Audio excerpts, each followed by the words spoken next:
Chapter 149. Something had happened to Qin Shiueqing, but it was Qin Yongyin who had called to inform them. In other words, Qin Shiueqing was probably not out of danger yet. Qin Ruoying only had one sister. Although Qin Shiueqing especially liked to compete with her when she was young, it was just a childish tantrum. It was obviously impossible to say that the two sisters had no feelings for each other. Qin Shiueqing actually cared about her sister very much, just like how Qin Ruoying cared about her. It was just that she always appeared cold and aloof. Qin Ruoying was not very sure what would happen if she was shot in the arm by a sniper rifle. But Qin Yongyin had already said on the phone that one of Qin Qing's hands was crippled. She was originally a martial arts fanatic. If one of her hands was really crippled, what kind of blow would it be to her? The more Qin Ruoying thought about it, the more afraid she became. She could not help but hold Chun-Shi's hand tightly, looking a little frightened. Seeing this, Chun-Shi gently hugged her into his arms and comforted her softly. "Don't be afraid. I'm here." Qin Ruoying gently leaned her head on Chun-Shi's chest. After adjusting her emotions, she said softly, "Go and see Qin Qing, okay?" Chun-Shi nodded, then lowered his head and left a kiss on Qin Ruoying's lips. Perhaps because Chun-Shi was by her side, Qin Ruoying could not help but feel a little more relaxed after their lips parted. The couple turned their heads to the left side of the bar. The three little guys were sitting on the climbing mat, with a pile of Lego blocks in front of each of them. They were comparing whose block castle looked better. "Yin, Daddy has to go out for a while. I'll be back soon. Be good at home and listen to Mommy, okay?" Chun-Shi's tone was full of negotiation because he was worried that the little guy would suddenly flip out. However, the little fellow's reaction was somewhat out of Chun-Shi's expectations. She looked up at Chun-Shi. After thinking for a while, the little girl suddenly grinned and said, "Goodbye, Papa. I'll wait for you at home." As she spoke, she waved her hand at Chun-Shi. At this moment, the twins waved at Chun-Shi and shouted, "Goodbye, Uncle." Seeing this, Chun-Shi was stunned for a moment. Then, he patted the heads of the three little guys one by one. The little fellow suddenly stopped clinging to him. It probably had something to do with these two brothers. Chun-Shi didn't know that the two brothers were brought up by Gu Lao. Their parents were very busy with work, so they rarely accompanied them when they were young. After the brothers explained their situation to the little fellow finally understood how happy she was now. Therefore, when Chun-Shi proposed to go out, Yin was very generous, because she now understood that adults need to go out to work, so they can't be with their children all day. The little fellow was very generous, which relieved Chun-Shi of his worries. After briefly explaining the situation to Gu Lao, Qin Ruoying followed Chun-Shi to the courtyard behind the tea house. "I'm here, don't worry. Well, after you understand the situation, remember to give me a call, okay?" Chun-Shi reached out and gently touched Qin Ruoying's face. After taking her into his arms and kissing her again, he smiled and said, "Let's go." Then, under Qin Ruoying's gaze, Chun-Shi disappeared in the air in an instant. After sighing softly, Qin Ruoying turned and returned to the tea house. Spring City. What was Spring City? There was no cold in winter, no hot in summer, and spring all year round. Spring City was the provincial capital of Dianzhou. It was one of the important central cities in the western region of Huaxia. At the same time, it was also the gateway city to Southeast Asia and South Asia. Spring City was surrounded by mountains on three sides and Dianchi Lake on the south. Because it was located in a low-latitude plateau, it formed a unique climate of spring all year round. Especially with the plateau, Lake Dianchi Lake regulating the temperature and humidity, the annual average temperature here was always maintained around 16.5 degrees Celsius. The air was really fresh and the climate was pleasant. As a second-tier city, Spring City was naturally not as prosperous as Zhonghai or as grand as Shangjing. But there was one thing that Spring City was better than these two cities. That was there was no smog. Of course, the high altitude in exchange for spring all year round came at the price of low humidity. After living for a long time, people's skin would become very dry. But for people with rheumatoid diseases, this was simply a holy land for health. Rong City Military District, Spring City General Hospital. Senior Officials Ward. The senior official's ward here was not as high-end as the 301 hospital in Shangjing, but it had the advantage of having a high floor and a good environment. There were wardrobes, fridges, washrooms, and bathrooms. The area was not big, but it had everything. Because of excessive blood loss, Qin Xueqing was still in shock. As a newly promoted martial arts grandmaster, her physique was indeed better than ordinary people. After the heavy sniper rifle locked on, she could still sense the danger and dodge in time while being restrained by others. However, although she dodged the fatal shot, her entire right hand was disabled because of it. Because of the appearance of various supernatural dramas in recent years, many people mistakenly thought that after being shot in the head by a sniper rifle, it would only leave a small hole in the forehead. But in reality, if someone was really shot in the head by a sniper rifle, their head would explode like a big watermelon, and they would become a headless corpse in an instant.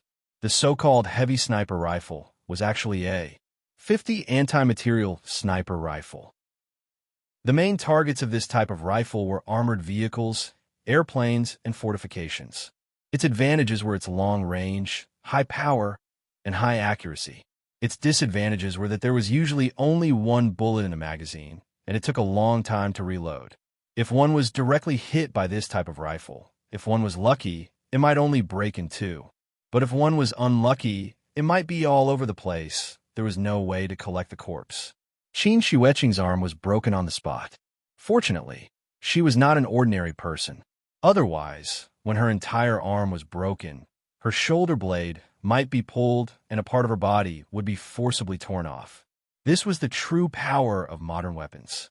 Because of excessive blood loss, Qin Xueqing was still in a coma. A group of people stood outside her ward. They had been waiting here for a whole day and night, but Qin Xueqing still did not wake up. A man who looked to be in his 30s stood up and glanced at Qin Wanqing, who was lying on the hospital bed through the glass window. He seemed to have made a decision as he turned around and walked out with an ashen face. "Third brother, stop. Where are you going?" Before the man called Third Brother could take 2 steps, he was pulled back by his companion behind him. He did not say a word and wanted to shake off his companion, but his companion grabbed his arm tightly and did not allow him to leave. The two of them started arguing. The people around them hurriedly surrounded them and tried to persuade them to calm down. While they were arguing, the elevator door opened with a ding sound. A man slowly walked out of the elevator. He stood in the corridor and looked around. After confirming the room number, he walked directly to the senior official's ward where they were. Third Brother was in a fit of anger. When he saw that the man was being so rude, he immediately reached out his hand to stop him. "Stop! Who the F***CK are you? Do you know where this place is?" The man glanced at him, then pointed to the ward behind him and asked, "Is Qin Xueqing here? Who the F***CK are you?" Third Brother's attitude was very bad, so the man did not want to talk to him. After glancing at him indifferently, he wanted to walk past him and go straight to the ward. Third Brother was instantly furious. He reached out his hand to drag the man back. However, before his hand could touch the man's clothes, a huge force slammed him against the wall. Chapter 150. Brother-in-law. The people outside the ward could not help but look at each other when they heard this. After saying that, Chun-Shi didn't bother to pay attention to them anymore. She walked past them and entered the ward. No one dared to stop him. This was because Lao San had been slapped into the wall by him. Just this move alone was enough to intimidate them. Everyone knew their stuff because they knew Lao San's martial arts level very well. He was at the peak of covert strength. He could send a warrior at the peak of covert strength flying with a casual slap. This young man in front of them was at least a Wu Dao Supreme Master. The few people outside the ward pondered over his self-revealing identity for a while and were skeptical about it for the time being. However, Lao San did not believe it. After Chun-Shi pushed him back, Lao San immediately took out a pistol from his waist and roared at the others with a red face. F***CK. You don't even know who this person is. How dare you let him in? After that, he rushed into the ward aggressively with a gun. In the ward, Qin Xueqing was lying on the bed with a pale face. Seeing his proud sister-in-law suddenly lying on the bed, Chun-Shi could not help but frown slightly. Just as he was about to approach the bed, Lao San rushed in with a gun. "Stop right there. Raise. Get out." Before he could finish his words, Chun-Shi had already turned sideways and glared at him. Then he spat out a word coldly. Before Qin Shueqing reached the gang state, she could only let Chun-Shi do whatever he wanted to her, let alone Lao San, who had not even reached the peak strength stage. Therefore, Chun-Shi did not do anything. Lao San's chest suddenly felt like he was hit by a hammer. His whole body immediately flew out. Chun-Shi did not hurt him. After he flew out of the ward, he closed the door behind him. Lao San's companions outside the door quickly caught him and prevented him from falling to the ground. Seeing this, the companion who had just argued with Old Third could not help but blurt out, "Using chi to control objects, a great grandmaster in the gang state." Hearing this, the expressions of the people outside the door changed drastically. Gang state? So young. Is he really the brother-in-law of the section chief? That should be it. He looks a few years younger than me. I didn't expect him to already be a great grandmaster. A great grandmaster in the gang state was a legendary existence for people who had been practicing martial arts since childhood. Qin Shueqing had just broken through to the Alcade state and had not had time to stabilize her state, so she did not tell them that she had already stepped into the Alcade state. Old Third finally calmed down a lot after being hit by such a heavy blow. When he stood up again with the help of his companions, he didn't try to chase them away. Instead, he squeezed the glass window and looked at the situation in the room. This was the Chengdu Military Region's Spring City General Hospital. No matter how bold those Nanyang monkeys were, it was unlikely that they would come here to cause trouble. The reason why OL-3 stopped Chun-Shi from entering was because he was in a bad mood. He wanted to vent his anger on someone, but he did not expect to bump into an iron plate. At this time, Chun-Shi was already standing next to Qin Shueqing. He lifted a corner of Qin Shueqing's blanket and looked at her empty sleeve with a frown. Then, he gently placed his right hand on Qin Shueqing's forehead. 3 seconds later, Chun-Shi slowly withdrew his right hand, and Qin Shueqing slowly woke up. "The section chief is awake." "Damn, that's awesome. Let's go in and have a look." They pushed and shoved outside the door, but they found that they could not get in. The door seemed to be locked from the inside. Qin Shueqing's head shook left and right, followed by a painful groan. Her long eyelashes trembled slightly. Perhaps it was because the light was too dazzling, so Qin Shueqing frowned and took a while to adjust to it. Then, she slowly opened her eyes. After all, she was a great master in the gang state, and her body was much stronger than ordinary people. After a short period of adjustment, Qin Shueqing used her left hand to support herself to sit up. The ward was filled with the faint smell of disinfectant. This was the 13th floor, and the bright morning sun shone into the room through the window. In a trance, Qin Shueqing vaguely remembered that she had a very long dream. That dream was too long, so when she woke up, she felt as if she had gone from a cold winter full of snow to a warm spring full of the fragrance of flowers. Sensing that there was someone beside her, Qin Shueqing turned to look at the figure and was slightly stunned. After a long while, she asked in a hoarse voice, "Why are you here? Where is this?" "Spring City Military Hospital." "Hospital?" Qin Shueqing muttered. Immediately after, she seemed to have thought of something and hurriedly turned her head to look at her right arm. Sure enough, the empty sleeve was swaying slightly. The memory before she fainted flashed in her mind like a slideshow. She remembered. She, who had already stepped into the gang state, was like a real god in front of those Nanyang monkeys, and they were forced to retreat. She even remembered the despair on those Nanyang people's faces. The leader of those Nanyang people was also a martial arts master. When she fought with them, they pretended to be defeated and lured her to chase after them. As a martial artist, Qin Shueqing had her own confidence and pride. So she subconsciously thought that every martial arts master should have their own pride. She really didn't expect that the other party had already arranged a sniper and was just waiting for her to take the bait. Qin Shueqing's hard work during this period of time was not wasted. Although she didn't teach her any spells after being shot, she still relied on her instincts and decisively released all of the true essence in her body to force the enemy back. She also fought for a chance of survival for herself, holding on until reinforcements arrived. She survived, and her broken arm was brought back by her companions.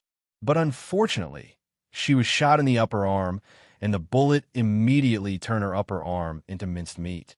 With this degree of injury, there was no way to perform a limb replantation surgery, so the doctor could only amputate her arm. Now that she lost her right arm, she was considered a disabled person, right? Not to mention that she was also a martial arts master.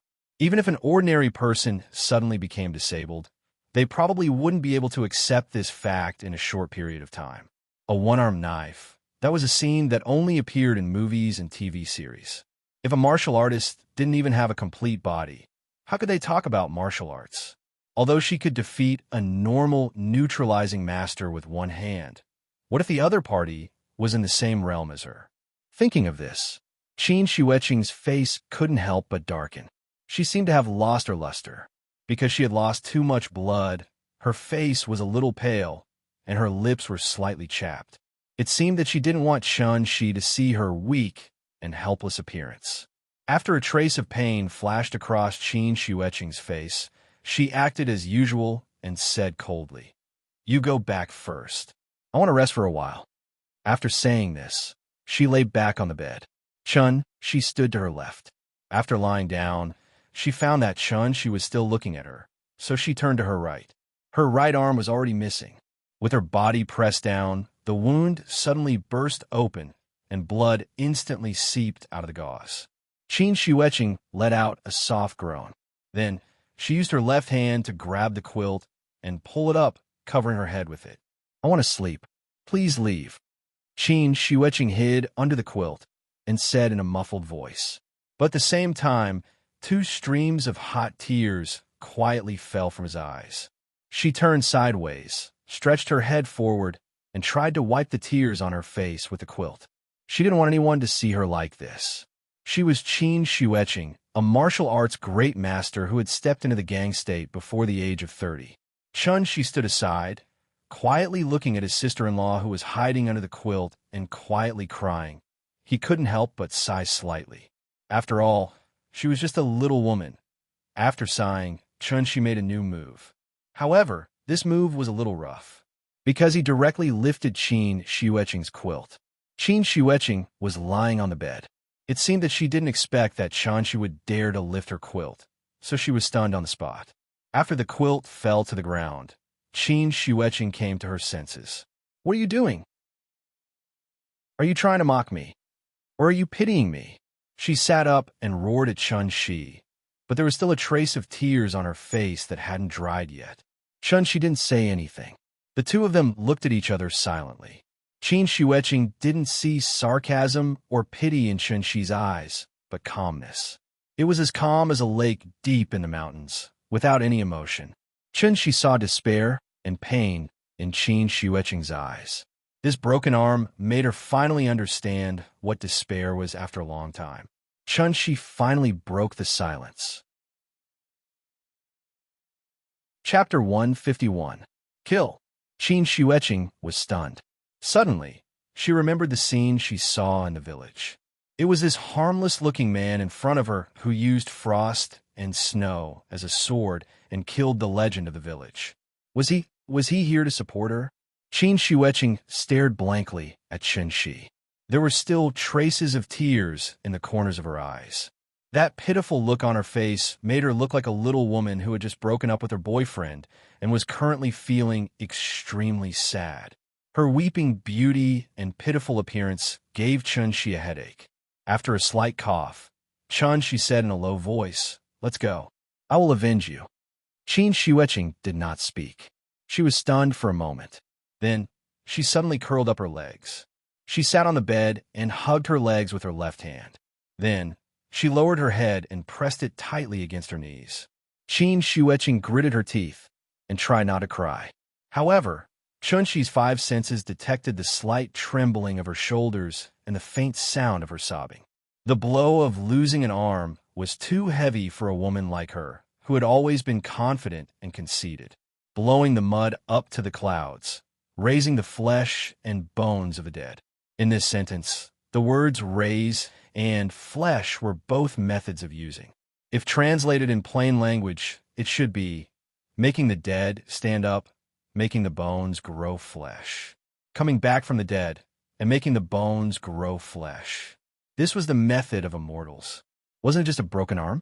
Even if she was broken into 2 pieces, Chun-Shi had a way to put her back together. However, after careful consideration, Chun-Shi did not intend to tell Qin Shueqing that he had a way to save her now, because his character was indeed flawed. As the saying goes, kindness is like water. Those who are too strong break easily, and those who are soft will never be defeated. Misfortune may be a blessing in disguise, and a blessing may be a curse in disguise. With the experience of losing her hand this time, it was not necessarily a bad thing to let this proud daughter of heaven have a taste of bitterness and temper her. Qin Shueqing hugged her legs in pain silently. She was not in a hurry. He just stood silently by the bed and looked at her. After a while, Qin Shueqing gradually calmed down. She rested her head on her knees and carelessly rubbed it twice. Only then did she raise her head and look at Chun-Shi with red eyes. She asked, "Did Big Sister tell you to come?" This woman's logical thinking seemed to be jumping around a bit. Chun-Shi did not expect that she would ask such a question after crying for a while. Why did it sound like she was treating him as an outsider? If he asked himself honestly, he should have done a good job as a brother-in-law. After pondering for a moment, Chun-Shi nodded and said softly, "Uncle Qin and Ying are very worried about you, so I came to check on you first. What about you?" Chun-Shi did not understand what she wanted to say. But at this time, Qin Shueqing had already turned her head and looked to the other side. She glanced at the closet next to her and then directly walked out of the bed. "You go out first. I want to change my clothes. Okay. I'll wait for you outside." Seeing that she seemed to be much better, Chun-Shi did not waste any more time and directly walked out of the ward. Outside the ward, those people were still blocking the door and eavesdropping. When they saw Chun-Shi coming over, they scattered like birds and beasts. Chun-Shi opened the door. Those people were already sitting or standing in positions. There were a total of 4 men and 1 woman here. They were all Qin Shueqing's subordinates. What did Qin Shueqing do? She was a direct subordinate of the Wu Yin headquarters in Shangjing. She was the director of the Emergency Operations Management Office for special events. She was a section chief, so everyone called her Section Chief Qin. The Wu Yin was an administrative unit, so naturally, it used the administrative rank. Her position as a section chief did not seem high, but she had special rights. One of them was that it was not illegal to kill people. When the Wu Yin's department was on a mission in another country, they had the right to request the local police to cooperate with the operation. If the situation was special, they could even apply to the higher-ups for local armed police and military support. Qin Shueqing's Emergency Management Office had 10 action teams under its jurisdiction. With Shangjing as the center, they were responsible for combating all martial artist-related criminal activities in North China. This time, the reason why she came to Spring City was because of the special mission. It was a group of martial artists who illegally came from Nanyang. They planned a shocking kidnapping in Zhonghai, which shocked the entire international Wu Yin.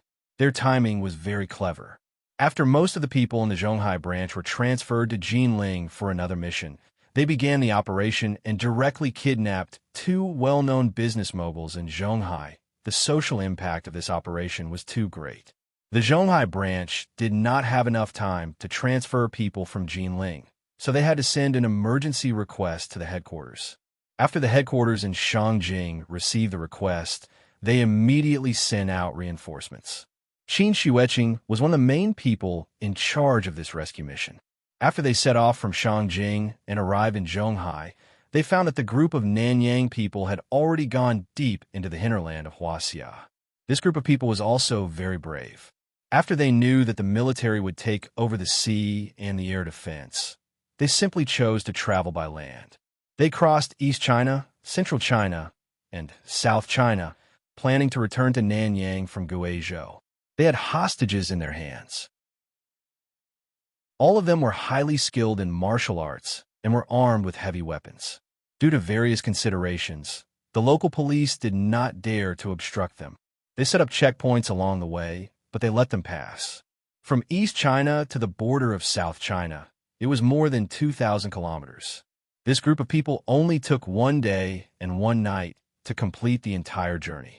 This could already be considered a terrorist activity. In a fit of anger, the Wu Yin leader ordered the action team to set up layers of defense on the border of Guizhou with the Border Defense Army. Even if the hostages were hurt, it was absolutely impossible to let them leave Huaxia unscathed. Qin Xueqing led the team to intercept them in Guizhou. After a short exchange with that group of people, they retreated after 1 strike and turned to jump into Shirwan Mountains. Shirwan Mountains was located in the southern part of Guizhou. It faced the sea and it was adjacent to Yuebei. The mountains were filled with towering trees, and there were few roads and few people. Qin Xueqing originally thought that they would find an opportunity to cross the border from Shirwan Mountains and escape to Yuebei, so she launched a search operation in Shirwan Mountains. She did not know that this group of people did not intend to leave through Shirwan Mountains at all. Instead, they turned again and went directly to Jianzhou. With the obstruction of Shirwan Mountains, they successfully shook off the Border Defense Army. However, the weakest under Qin Xueqing's command was at the middle stage of concealing strength. How could she let them escape under her nose? Therefore, she immediately followed them and chased them all the way. Finally, on the border of Dianzhou, Qin Xueqing stopped this group of people again. This time, the other party finally started a direct confrontation with them. Qin Xueqing did not dare to use heavy weapons, but the other party was not polite at all. They carried rocket launchers on their shoulders and only fired them in places where there were many people.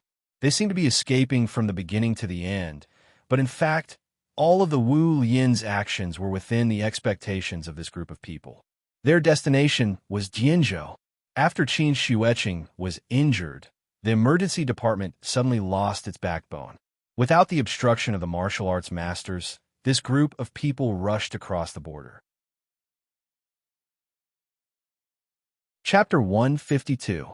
The atmosphere outside the ward was a little awkward. Laosin leaned against the wall and squatted on the ground. No one knew what he was thinking about.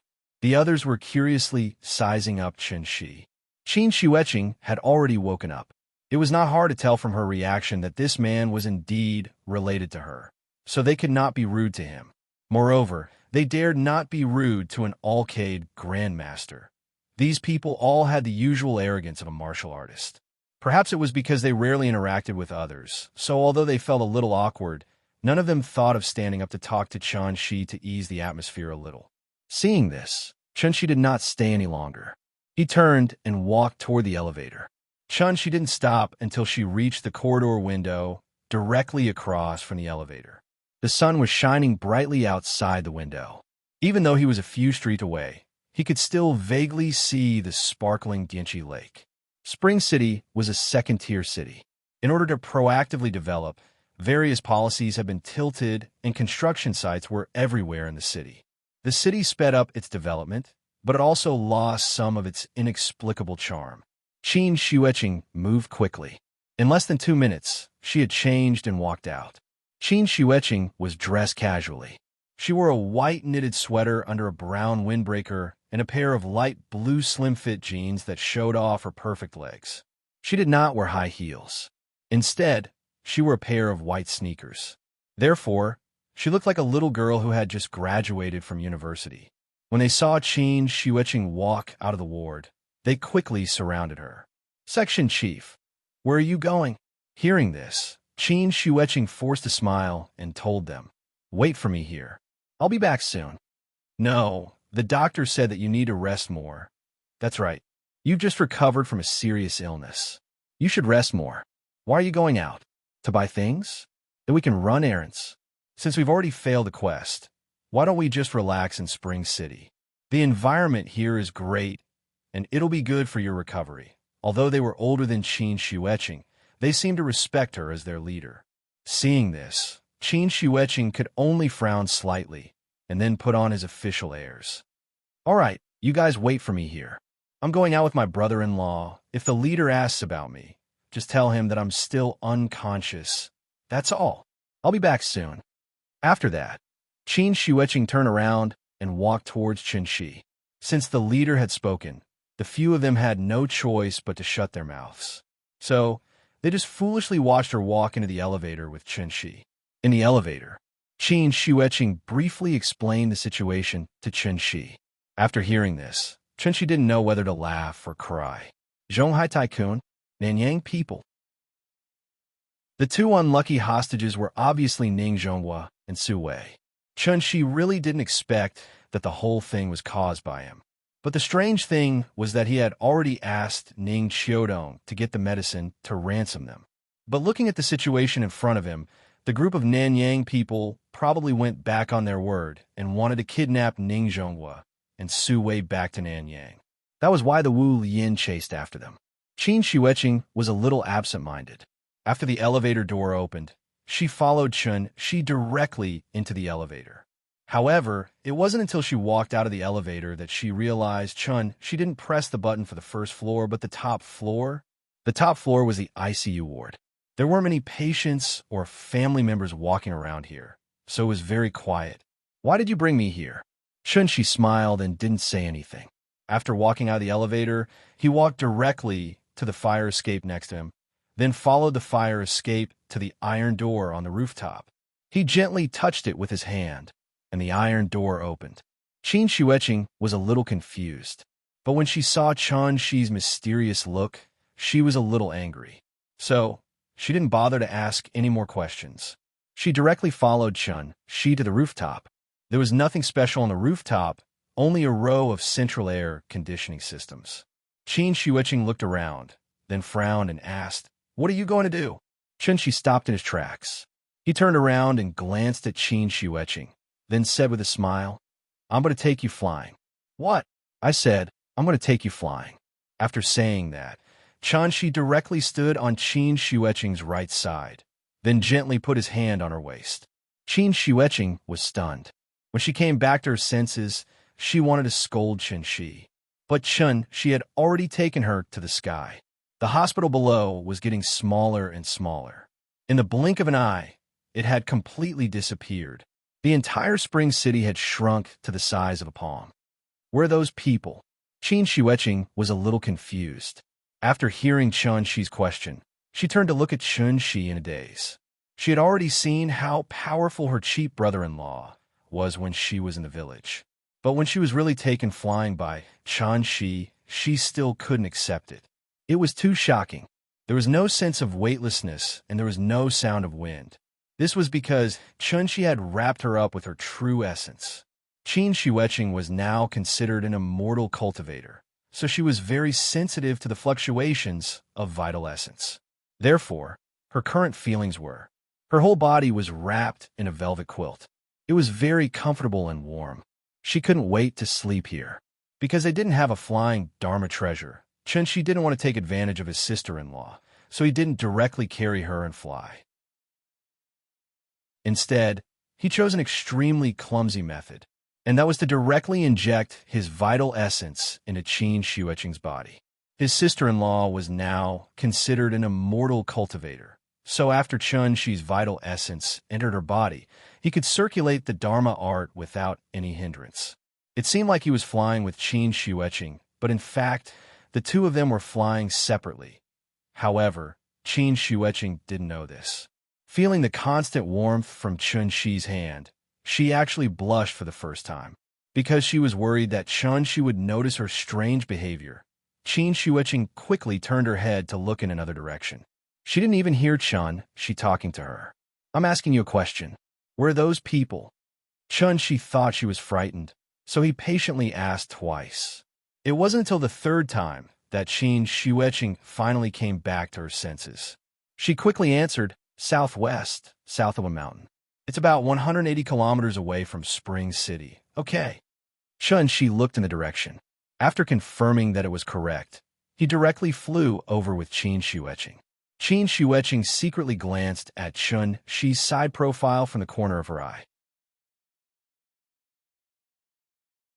Chapter 153. Wenchuan County in Dianzhou was a very strange place. It was adjacent to North Vietnam, and the border smuggling industry had even formed a complete industrial chain. Each smuggler was 50 yuan, and the guide fee was 100 yuan. If they needed to apply for a visa, it was 200 yuan.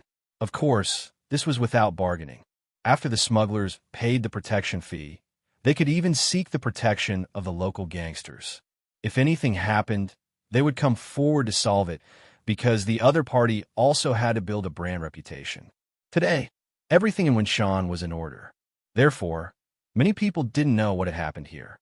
More than 20 years ago, a major incident happened in Wenchuan County's Pingyuan town. It could be said to be the largest anti-drug operation since the founding of the country. Compared to this incident, the incident in Yuezhou's Lufengbo Shi village paled in comparison. As for people like Dongbei's fourth master Qiao, Liaodong's Lu Yong, Shanqing's Wenchang, and Chengdu's Lu Han, they couldn't be compared at all. The former was a gangster who could show off with a pistol, while the latter was a drug lord who had his head tied to his belt and could explode with a grenade at any time. After the anti-drug operation in Pingyuan, Wenchuan became what it was today. However, it had always been the focus of the country's attention. The drug dealers weren't stupid.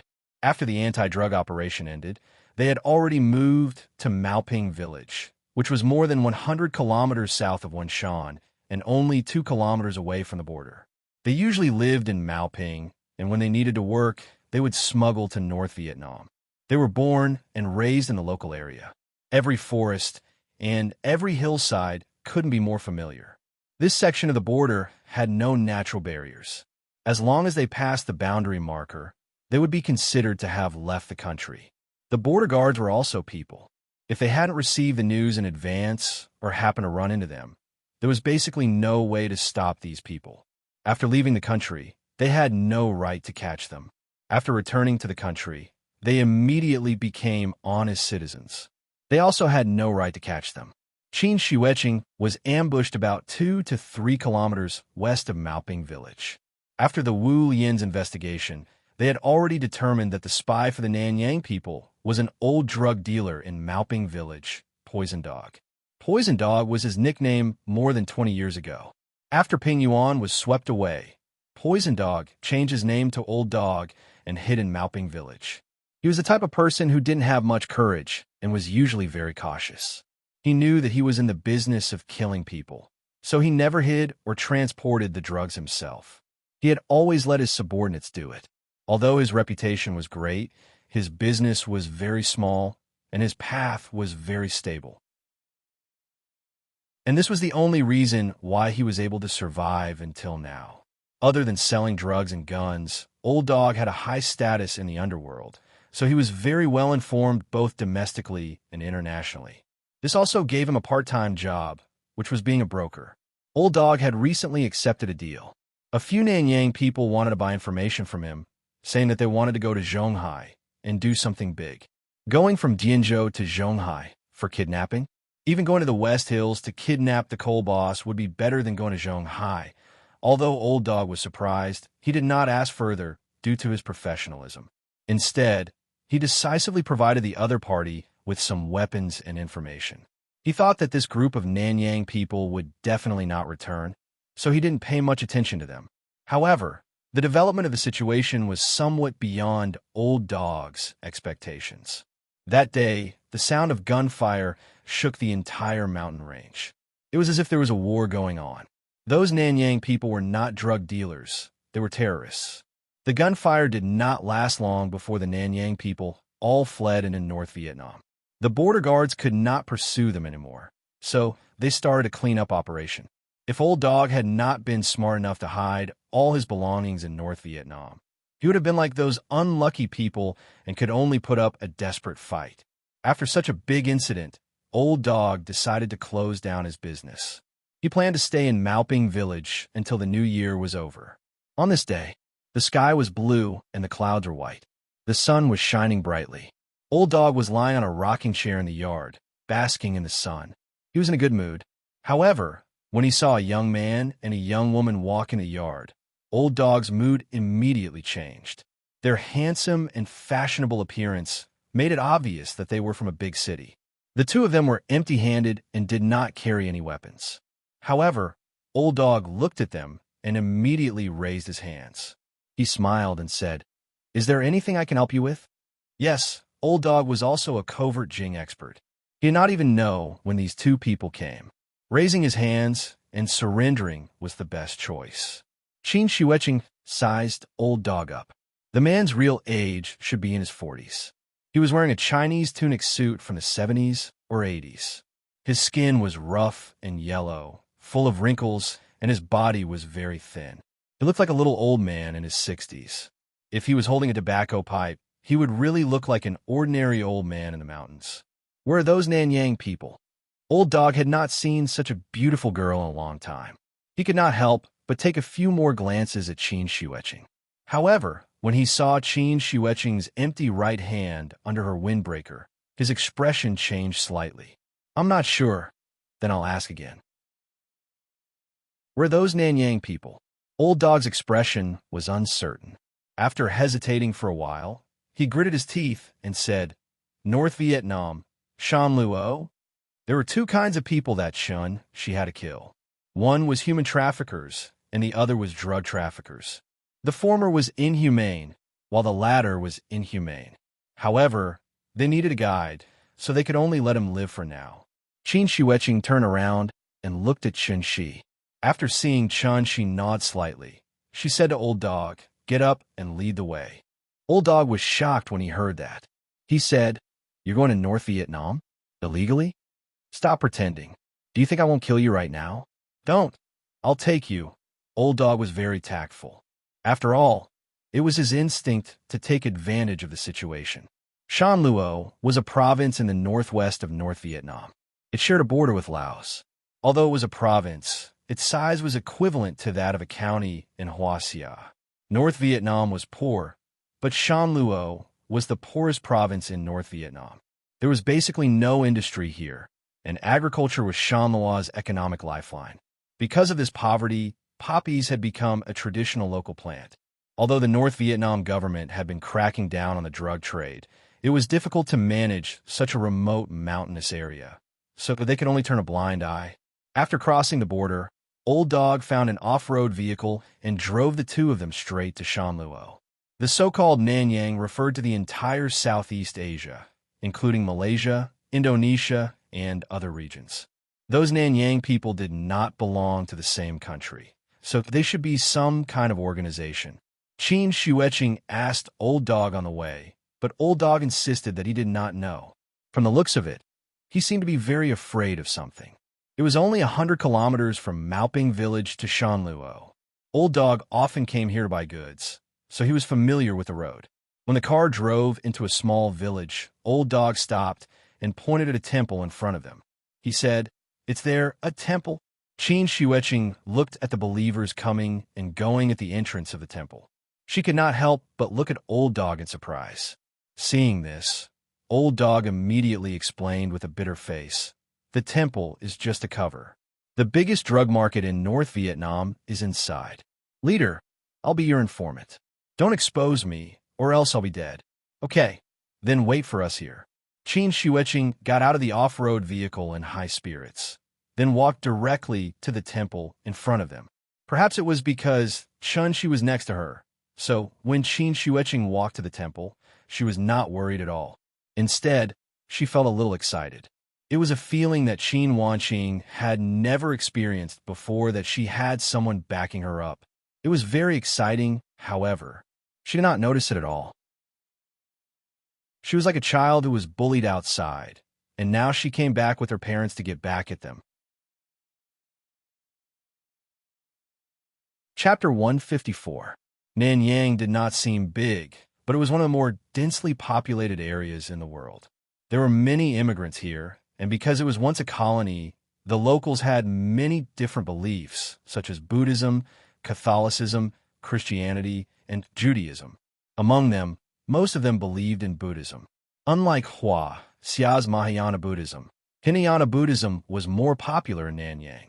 The difference between the two was that Mahayana Buddhism promoted the salvation of others and oneself, while Hinayana Buddhism promoted self-indulgence. If one had to describe it, one could say that one was a bus, while the other was a motorcycle. Hinayana Buddhism was a derogatory term for Mahayana Buddhism. In fact, Hinayana Buddhism's followers did not agree with this term. They called themselves Southern Theravada Buddhism. The Nanyang region mainly believed in Hinayana Buddhism, so the temples were very different from those in Huaxia. Huaxia's temples were mostly palatial, majestic, and solemn. Nanyang's temples, on the other hand, were mostly standalone. They were relatively small, with a Buddhist hall and a Buddhist pagoda, surrounded by scattered monks' residences or places for rest and study. Mahayana Buddhism's temples had many statues of Buddhas, bodhisattvas, and all kinds of protectors. However, Hinayana Buddhism's temples only had one statue. Shanluo was too poor, so most of the villagers here wore coarse linen clothes. Therefore, when a young woman like Qin Xueqing appeared in a trench coat and jeans, she immediately attracted a lot of attention. Nanyang was tropical and had a tropical monsoon climate. Most of the people here had light brown, brown, or even dark brown skin. Qin Xueqing's skin was fair and beautiful. Compared to them, she immediately looked like a fairy who had descended from the heavens. After hearing Old Dog say that this was where the Nanyang people were hiding, Qin Xueqing immediately walked towards the temple. Her sister-in-law seemed to have a bad temper and was not easy to get along with. But in fact, she had never even killed a chicken before. Although she had a license to kill, she had always controlled herself when she was on missions. Once the enemy lost the ability to resist, she would immediately stop. However, being friendly to others did not mean that others would be friendly to her. That shot had completely angered Qin Xueqing. As a result, her wound had not even healed, and she was still in an extremely weak state. When she heard that Shi was going to avenge her, she immediately followed him. If she was not as skilled as him, it would be fine. However, the other party arranged for a sniper to ambush and almost take her life. Although her life was saved, her right hand, so she had to take revenge. After seeing Qin Wanqing get out of the car and leave, Qin also opened the door for her. Before leaving, Qin smiled and said to the old dog, "Let me give you a piece of advice. You better stay here and wait for us to come back." Then, he followed Qin Xueqing. After the two of them left, the old dog spat out the window, hesitating whether to drive away now. However, of course of the world's Shun, this young man was not simple. Even if he ran away now, he could only run away as a monk, but not as a temple, unless he never returned to Huaxia. His wife and children were still in Huaxia. How could he not go back? This was indeed a temple. It looked a little ordinary. After entering the main hall, the first thing that came into view was a golden statue of Buddha. A monk was meditating by the side. When he saw Qin Xueqing, he said a few words. Qin Xueqing did not understand. She frowned and tried to say, "I'm looking for someone." The monk was stunned. Then he said in awkward Chinese, "Who are you looking for?" Qin Xueqing was about to speak. But at this moment, she saw a figure walking out from behind the Buddha statue. It was a dark and thin man. He was about 30 years old. His skin was dark, and he wore a coarse short coat. The muscles on his arms were exposed. Qin Xueqing was indeed too eye-catching. So the dark and thin man saw her at first sight. The dark and thin man was stunned for a moment. Then he reached for his waist. "I'm looking for him." The moment she saw the dark, skinny man, Qin Wanqing's expression couldn't help but turn cold. After saying that, she seemed to have turned into a white crane and flew toward the man in an instant. The dark, skinny man's reaction was also very fast. Just as Qin Wanqing pounced on him, he had already taken out a pistol from his waist. Who knew how much blood these people had on their hands? So they didn't hesitate at all when they fired. He aimed the gun at Qin Xueqing and wanted to pull the trigger. However, after he pulled the trigger with his index finger, the trigger did not move. It was as if it was stuck, because, this time, her brother-in-law was standing behind her sister-in-law. After all, she had just recovered from serious injury. Her skills were not as good as before, where she was not careful and got shot again. The dark and thin man reacted quickly. When he saw that the trigger could not be pulled, he turned around and wanted to run. But at this time, Qin Shueqing had already rushed in front of him. She raised her left hand and grabbed his neck. Then she pressed him against the wall. Because she used too much force, the dark and thin man's eyes rolled back. With Qin Shueqing's character and habits, it was absolutely impossible for her to have any close contact with such a rough and stinky man. But now she was angry, so she did not care about anything. She grabbed the dark and thin man by the neck and lifted him up. Then she asked coldly, "Where's the Huaxia that you kidnapped?" All of this happened in the blink of an eye. The monk next to them was an ordinary person. After being stunned for a moment, the monk was frightened by the scene in front of him. He ran toward the back of the temple. Chun-Shi looked at the back of the monk and did not choose to stop him. Instead, he went behind Qin Shueqing and asked casually, "Are you sure that he can understand Chinese?" Qin Shueqing could not help but be angry when she heard this. She was completely angry now, so she did not care about anything else. Her left hand tightened again, and the dark and thin man immediately rolled his eyes. "Speak. Where's the Huaxia that you kidnapped?" "That's enough. He is about to be strangled to death." Chun-Shi was speechless. He patted her shoulder. Then, Chun-Shi walked to the dark, skinny man's side and took the gun from his hand. Bang! Bang! Bang! The crisp sound of a gunshot rang out in the main hall, startling a flock of birds. The peace of the small village was broken by the sudden gunshot. The moment the villagers heard the gunshot, they all ran back to their homes. In a short while, there was not a single person on the dirt road in the village. "What are you doing?" After the gunshot rang out, Qin Shueqing immediately let go of her hand.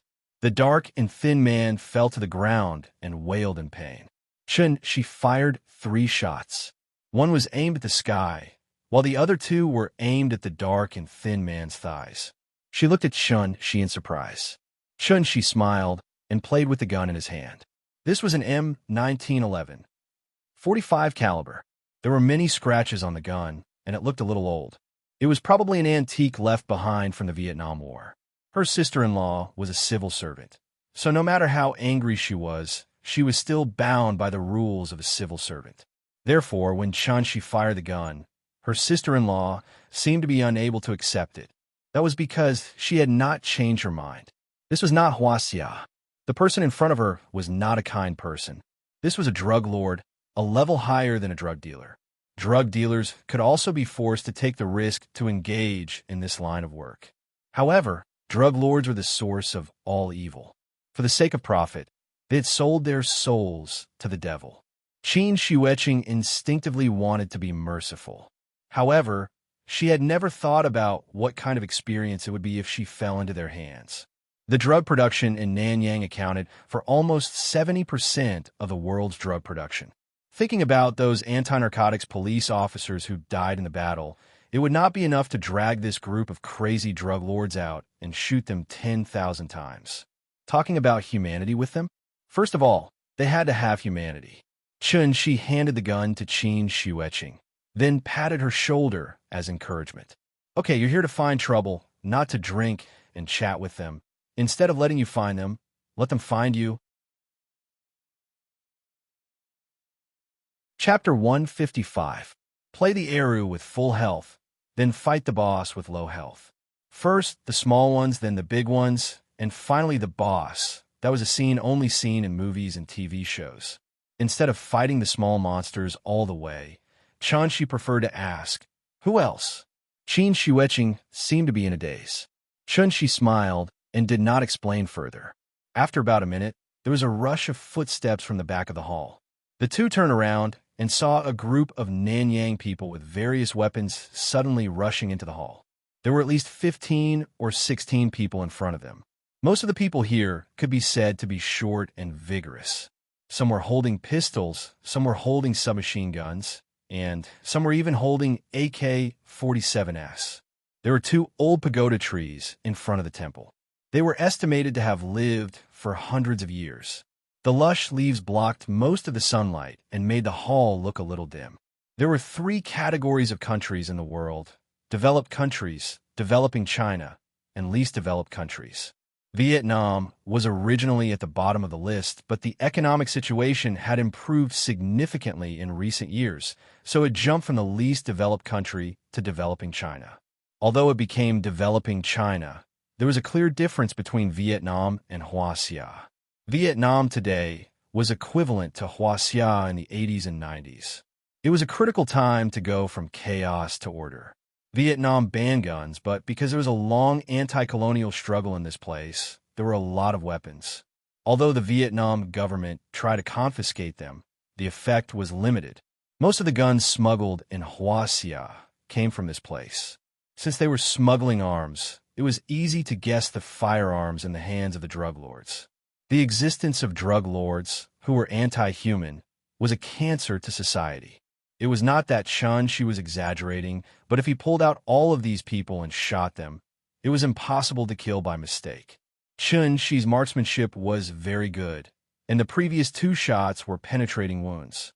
The bullets did not hit the bone or artery, but went directly through the thigh. Penetrating wounds were easy to treat, but the prerequisite was that the bleeding had to be stopped in time. Otherwise, excessive blood loss would lead to shock or even death. The group of people swarmed into the hall like a swarm of bees. After glancing at their companions who were still wailing on the ground, they all pointed their guns at Chun-Shi and Qin Shi. However, what made Chun-Shi a little surprised was that among this group of Nanyang people, there was clearly a foreigner with a different style, Chinese. Chinese and Nanyang people still had obvious differences in appearance, so they could be distinguished at a glance. The Chinese man didn't carry any weapons, but from his position, it wasn't hard to tell that he held a high position among the Nanyang people. "What are you two doing here?" He looked to be in his 30s. His skin was yellowish, but he did not have the tan that was commonly seen on Nanyang people. His companion on the ground was still wailing and bleeding, but he chose to ignore it. Instead, he looked at Qin Shi with interest. 2 long legs stretched tight by a pair of slim jeans, a perky chest under a white knitted sweater, fair and tender skin, and exquisite facial features that seemed to be made by nature. They were used to seeing rural women in the small valleys of Nanyang. Suddenly, such a stunning beauty popped up. These people really wanted to stare their eyes out. Qin Shi had never been pointed at by so many people in her life, so she subconsciously frowned. No matter how powerful a martial arts master was, he was still immortal. No matter how fast he was, he couldn't outrun bullets. No matter how strong his muscles were, he couldn't withstand a round of bullets. She had always been the one leading people with guns. Now that her position had changed, she was really not used to it. Was she afraid? She wasn't afraid that it was fake. However, when she thought of her cheap brother-in-law behind her, Qin Shi suddenly became very confident. International Wu Lian Headquarters Emergency Management Office in Beijing. We're here today to look for 2 kidnapped Hoa people. We hope that you will cooperate with the investigation. The Chinese man was stunned for a moment. Then, he used Nanyang language to translate Qin Shi words. Just as he finished translating, his companions beside him started laughing out loud. This Chinese man was Bai Rongqing. His grandfather immigrated to Nanyang, and his family never left. There were many Chinese in Nanyang. They were the largest group of Chinese overseas and were also the most economically successful group. If the Jews controlled the economy of the United States, then the Chinese in Nanyang controlled the entire economy of Nanyang. Of course, this was a slightly exaggerated statement, but it was very intuitive. The Chinese in Nanyang were intelligent, hardworking, and thrifty. After they established themselves in Nanyang, they immediately worked hard to improve their social status. Bai Rongqing's father was not satisfied with the status quo, so he started the drug business. They could be considered drug lords, but they could also be considered not, because they were just middlemen who were responsible for pulling strings. For example, after a boss of a gang in Hong Kong was killed or arrested, the first thing the new boss would do was to visit the middleman in Nanyang.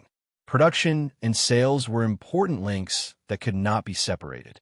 The big drug lords were closely watched by Interpol and generally did not leave their territory easily. At this time, the middlemen needed to step in. In recent years, Many countries around the world had increased their efforts to crack down on drug trafficking, but the global drug trade did not decrease. Instead, it increased by more and more. Why? It was all because of the middlemen. They could be said to be omnipresent middlemen. Money or guns? Choose one. Either cooperate or your whole family dies. The group of people led by Rongqing spoke in English. Qin Xueqing could not understand. However, how could she not understand their wretched expressions and obscene actions? Her sister-in-law was so angry that her face turned red. However, the black barrel in front of her made her quite wary. Seeing this, Chunshi took a step forward. The hall was filled with laughter, and the atmosphere seemed relaxed. However, in reality, the two sides were at daggers drawn. After Chun, she took a step forward. Rongqing's face suddenly froze. His companions next to him also pointed their guns at Chun-Shi. Then, Chun-Shi suddenly opened his arms. Then, he leaned forward slightly and pressed both of his arms forward. The true essence around his body suddenly erupted like a tsunami, surging and surging violently. There was no sound, only a series of exclamations. This group of armed thugs was like a bowling ball that had been knocked over. They were instantly thrown off their feet. However, their reaction was also extremely fast. Although they were dizzy and their blood was surging. After this group of thugs fell to the ground, their first reaction was not to get up but to lie on the ground, raise their guns, and pull the trigger. There was a series of fierce gunshots in the hall. The bullets swept the wooden door, and suddenly a cloud with chips exploded. Old Dog was sitting in the off-road vehicle. He could hear the fierce gunshots coming from the temple from afar. With his experience, he could even tell which model the gunshots belonged to. Sigh. They're asking for it. After sighing pretentiously, Old Dog leisurely lit a cigarette, intending to finish it before setting off. The gunshots sounded for about half a minute. Then, the gunshots stopped abruptly. In the temple, Rongqing sat on the ground, looking at everything in front of him in a daze. The originally solemn Buddhist hall had been dyed a different shade of crimson by the fresh blood. The wooden floor was also covered in blood. Other than the blood stains on the walls and doorposts, there was also some minced meat stuck to them. The minced meat and fresh blood mixed together, constantly emitting a strong, fishy smell. This purgatory-like scene made Qin Xueqing very uncomfortable. She quickly covered her mouth and ran out of the temple. The blood had already dyed Rongqing red, but there was not a single wound on his body. What happened just now? Rongqing's mind was a mess. Blood flowed down from the corner of his eyes, and his ears were buzzing. He only remembered the young man in front of him suddenly waved his arms. Then his men opened fire. But the target of their shots, it was not the young man in front of him, but the teammates next to him. More than 10 people suddenly picked up guns and shot at each other, resulting in this scene of purgatory on Earth. Chun-Shi calmly looked at Rongqing and suddenly asked, "Can we have a good chat now?" After hearing his voice, Rongqing could not help but tremble. Chapter 156. Nanyang was different from Huaxia. Huaxia's mysterious power came from the necromancers, and it had a bit of the style of an immortal. The necromancers were righteous, and Nanyang was evil. Nanyang was tropical, with lush vegetation, poisonous snakes, and insects. After animals died, they were prone to rot and maggots. But it was such a sunny place that gave birth to the 3 most evil sorcery in the world: voodoo, black magic, and black magic. Every one of them was filthy and evil. Zhang Jiada's youngest son, Zhang Hongyuan, learned black magic in Nanyang, and then used it on his father, causing his father to suffer from illness and pain. Rongqing had seen these mysterious powers. But no matter how powerful the voodoo was, it was impossible to instantly control people's minds and make them kill each other. Although he had participated in warlord wars and was used to the battlefield where limbs were flying everywhere, Rongqing was just an ordinary person after all. So when he saw the scene in front of him, he was immediately scared out of his wits. More than a dozen brothers who spent time with him suddenly pulled out guns and fought, and died tragically around him. Such a strange scene could only be described with the word ghost. Looking at Bai Rongqing's sorry state, Chunshi couldn't help but glance at him with some disgust, then frowned and asked, "Tell me, where are the two Huaxia people? Who was the mastermind behind their kidnapping?" Bai Rongqing was stunned for a moment, then immediately shouted in panic, "Mayman, it has nothing to do with me. Bacha, it was Bacha who did it." "What do you mean? Speak clearly." His tone was very panicked, and his Mandarin was not very standard, so Chunshi didn't understand for a while. "I was only responsible for providing support. It was Bacha who ordered it. He's in Mayman. Those two Huaxia people have been brought back to Mayman by him." This time, Chunshi finally understood. Mayman should be a place. Bacha was the mastermind of this series of events. Since he was in charge of providing support, the person who arranged for the sniper was definitely the one in front of him. Thinking of this, Chunshi turned his head to look outside the hall, but Qin Xueqing had long since disappeared. It was probably because he had never seen such a bloody scene before, so he felt a little nauseous. Forget it. Remember to be a good person in your next life and accumulate more good karma. Hearing this, Bai Rongqing's expression suddenly changed. He thought that Chunshi was going to kill him, so he quickly knelt on the ground and kept kowtowing, begging for mercy. "Don't kill me. None of my business. I'm also from Huaxia. Don't kill me." Chunshi didn't pay any attention to him. Instead, she turned around and walked out of the hall. Looking at his back as he left, Bai Rongqing thought that his begging had worked, so he was so excited that he wanted to stand up. However, at this moment, Chunshi, who had already walked out of the hall, suddenly snapped his fingers. A flame suddenly jumped out from his fingertips. Then, the flame was like a dandelion, slowly floating on top of the blood in the hall. Like a spark on oil, the blood on the ground did not seem to be blood, but gasoline. The raging fire engulfed Bai Rongqing in an instant. Outside the hall, when Old Dog saw Qin Xueqing walk out of the hall safe and sound, he could not help but widen his eyes. When he saw Chunshi walk out of the hall, his face suddenly looked as if he had seen a ghost. The gunshots were so intense just now. Could it be that they were shooting? Chunshi waved in Old Dog's direction, and Old Dog immediately started the car and anxiously drove in front of the two of them. While the two of them were in the car, Old Dog secretly glanced at the hall. Then he could not help but swallow a mouthful of saliva, and cold sweat appeared on his face. "Go to Mayman." Old Dog had not recovered from the shock, and when he heard Chunshi say it again, he said with a panicked expression, "Mayman, Golden Triangle." Hearing this, Chunshi raised his eyebrows and could not help but chuckle. "Golden Triangle? Let's go, let's take a look." It had to be said that the Old Dog was also very powerful. After entering Laos, he contacted a helicopter and directly flew Chunshi and Qin Xueqing to the Golden Triangle. This place was inaccessible and mountainous.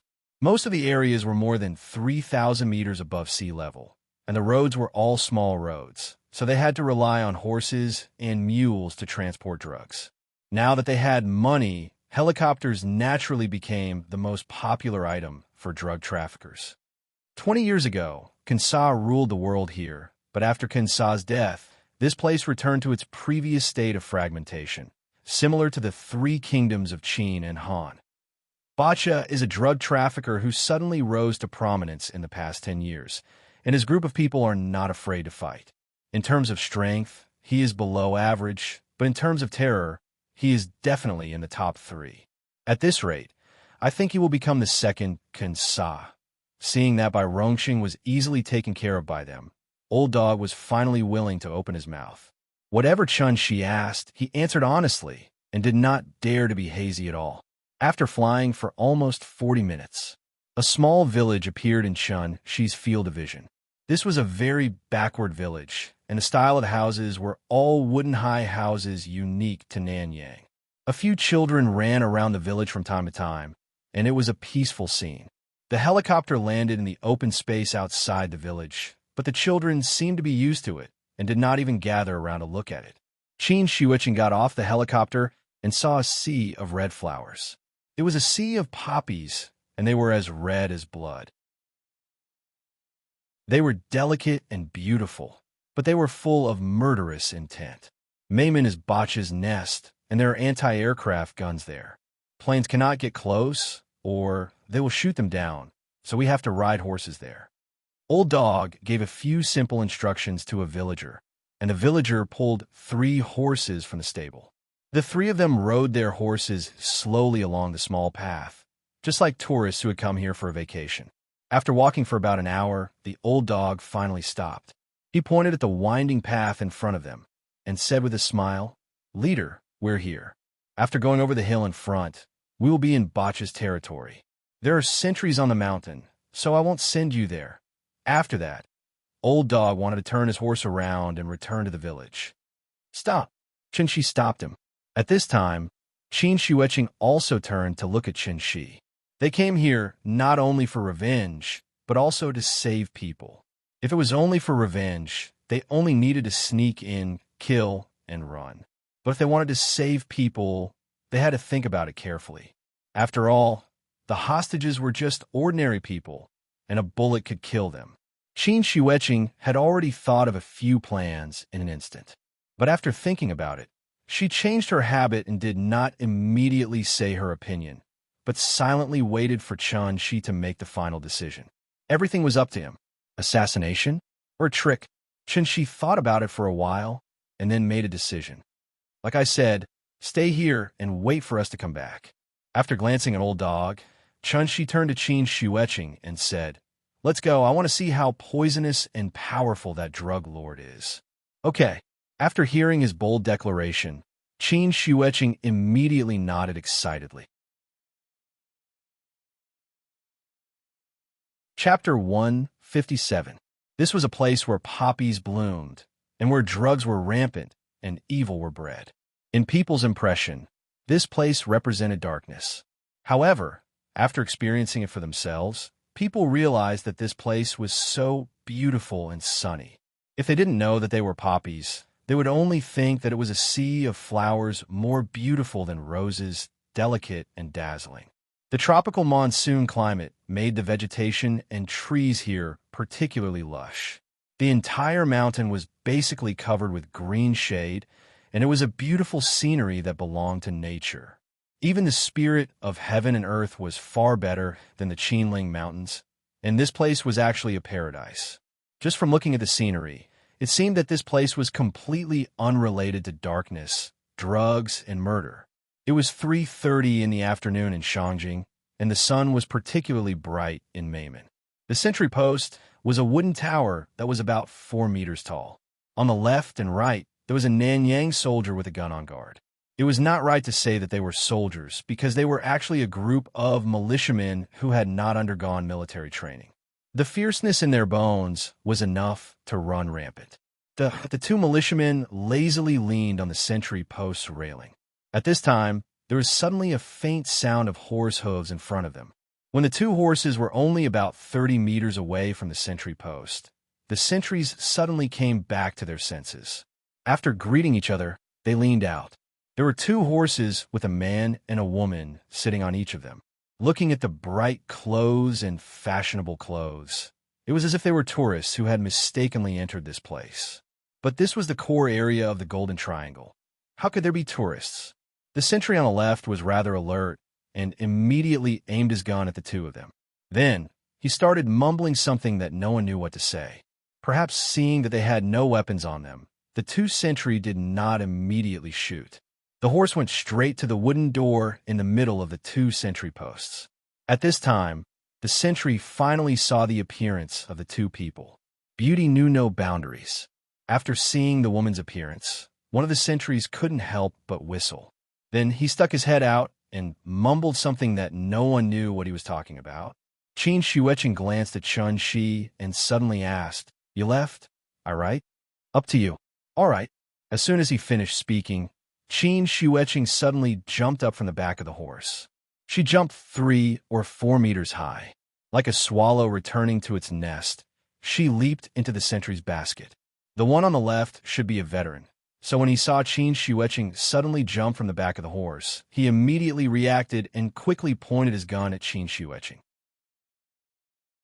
But at this time, Chen Shi picked up a leaf and suddenly threw it at the sentinel on the left.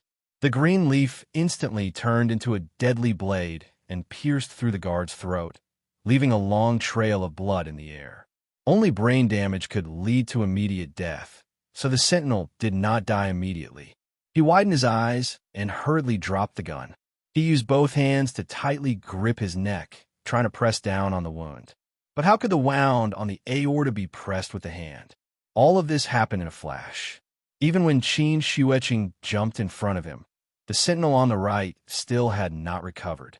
He stared blankly at the beautiful woman in front of him. Then his eyes suddenly turned black, and he completely said goodbye to this world. Qin Xueqing smashed the top of his head with her palm. After taking care of the sentinel on the right, Qin Xueqing jumped down from the basket and gently landed on the back of the horse. This was the first time she killed someone. But strangely, Qin Xueqing did not feel any discomfort. She felt as if she had just casually killed a fly, so she did not feel guilty at all. When Shi saw her like this, he knew that she might be thinking about life again. So he immediately interrupted her thoughts and said with a smile, "You have to remember one thing. Anyone who points a gun at you, regardless of gender or age, deserves to die." Because he was afraid that she did not understand, Chunshi added, "When a normal person gets a gun, their first reaction is to hesitate. So those who get a gun and are ready to shoot must have killed before or are mentally prepared to kill. If you hesitate, then after he pulls the trigger, the one who will die will be you." Qin Xueqing frowned and thought for a while. Then she said with some discomfort, "I understand." After saying that, she clamped her legs together and rode forward on her horse. Seeing this, Chunshi could only helplessly shrug. He guessed that his sister-in-law did not listen to him. It was about good and evil, killing and forgiveness. Chunshi actually agreed with this saying, "Forgiving them is God's business. I'm only responsible for sending them to see God." Mayman's territory was very large.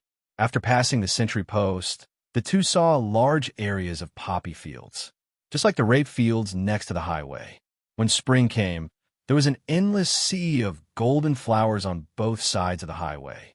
But here, the rape flowers turned into poppy flowers. The sea of golden flowers also turned into an endless sea of blood-red flowers. The two rode on the horse and walked on the dirt path in the field. Most of the flower farmers were women. When they saw them, they all stopped what they were doing and stood up to look at the two strangers who came out of nowhere. Now that everything was humanized, the treatment of flower farmers was much better than before. In the past, if they did not work for drug lords, they would have their hands and feet chopped off, or even their lives. Times had changed.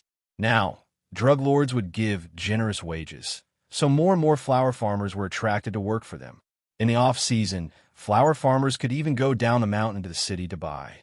For flower farmers, this was just a job to support their families. Qin Xueqing was a little surprised by the lack of security here.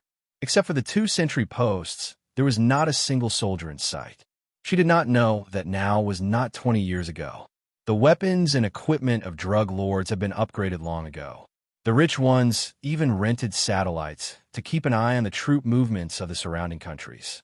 Even without satellites, radar was a necessary item. So the function of the sentry post was more like announcing the ownership of this territory to the outside world. Most people would not go to the nest of drug lords for no reason. After all, trespassing into a military base would at most be expelled, but trespassing into a drug lord's territory would cost one's life. Mayman was like a small town. There were several villages around the town, and the villages were surrounded by a sea of flowers. The two walked for a while. After passing through a sea of flowers, the terrain suddenly opened up, and the reinforced concrete building finally appeared in front of them. In front of them was the legendary town of Mayman. Qin Xueqing curiously looked at the layout of the town and found that the place was completely arranged according to the plan of a military base. In the center of the base, there were two missile launchers, and several cannons were arranged on the roof next to them. A little further ahead, there was a helipad full of armed helicopters. On the right side of the town, there was a training ground where hundreds of armed soldiers were being trained. Except for the lack of an airport runway, there was really everything here. This, Qin Xueqing was a little stunned. because her impression of drug lords was still in the movies. However, what she did not know was that the movies were all about the drug lords of Kinsa's time. Decades had passed, and even Huasia's aircraft carrier had been launched. If the drug lords had not been upgraded, they would have been wiped out by the government long ago. How about we go back and think about it? It was true that her sister-in-law was arrogant, but she was definitely not stupid. No wonder the government had not shouted the slogan of encirclement and suppression of the Golden Triangle in recent years. It was because the fight would be terrible. In the past, the soldiers rushed with guns. 2 heavy machine guns could kill a regiment, and they could not take a step forward. Chapter 158. Looking at the modern military base in front of her, Qin Xueqing had some thoughts of retreating. But when Chunshi heard her words, he couldn't help but raise his eyebrows. He first glanced at Qin Xueqing's right arm, then asked with a faint smile, "Do you still remember why you're here?" Qin Xueqing was stunned. After looking down at her right arm unnaturally, she said hesitantly, "Are you really that confident? I'm above the heavens." When he said this, Qin Xueqing couldn't help but look at Chunshi. Her almond-shaped eyes widened, as if she was very surprised. Seeing this, Chunshi couldn't help but ask, "What? Is it strange?" Qin Xueqing realized that she had lost her composure, so she quickly shook her head and sighed. "You should be above the heavens. That's good. Go, I'm in a hurry. I have to go back to Shangjing later." Okay, perhaps she was infected by Chun-Shi's strong confidence. Qin Xueqing nodded heavily and didn't say anything else. She jumped off the horse and walked directly to the base in front of them. Chun-Shi rarely rode a horse, so naturally, he wanted to ride to his heart's content. So he leisurely followed behind his sister-in-law to the base. If Nian was here, she would have already clamored to ride a big horse. The base didn't have a wall. It was surrounded by a circle of barbed wire, and the so-called gate was only a railing that could be raised. The strange behavior of the two had already attracted the attention of the sentinels. However, their attire made the sentinels think that they were customers who came to buy drugs, so they didn't suspect anything. Therefore, when Qin Xueqing approached the gate, a soldier came out from the side of the sentry post, and then he started talking. Qin Xueqing didn't look at the soldier. Instead, he looked at an empty space not far behind the soldier. There were a lot of wooden stakes there, and a few of them had people tied to them, just like the crucified Jesus. These people were full of scars, and they hung on the stakes motionlessly. No one knew whether they were dead or alive.